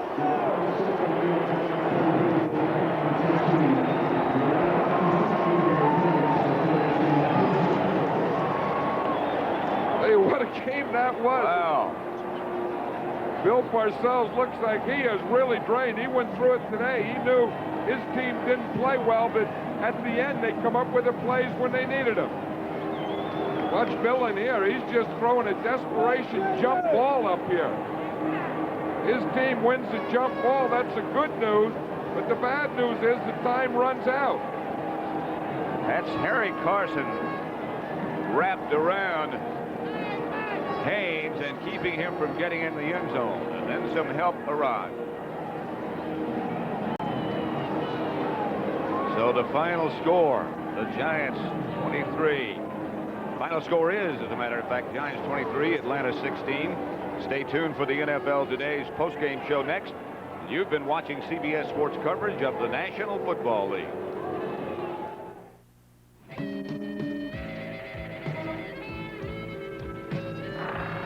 Right now, the only thing that would taste better than a nice cold one is a cold filter one. Can you draft anyone? Not the time. Because if you want a beer whose rich, smooth draft taste hasn't been changed by heat pasteurization, we've got it down cold. Cold filtered, more genuine draft. It's as real as beer gets.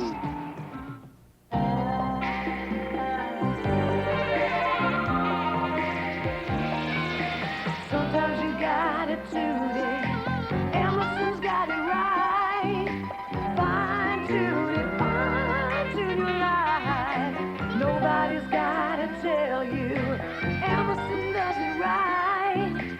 Fine tune it, fine tune it, fine tune your life. Fine tune your life with Emerson. Behind every single flight one of these makes stand the 60,000 professionals of United Airlines, rededicated to giving you the service you deserve. Come fly the friendly skies. Computerized voting, the wave of the future. It's fast and easy, but can we trust the results? Could you put the fix in a national election? You only need bribe one person. One person. The story tomorrow on the CBS Evening News with Dan Rather.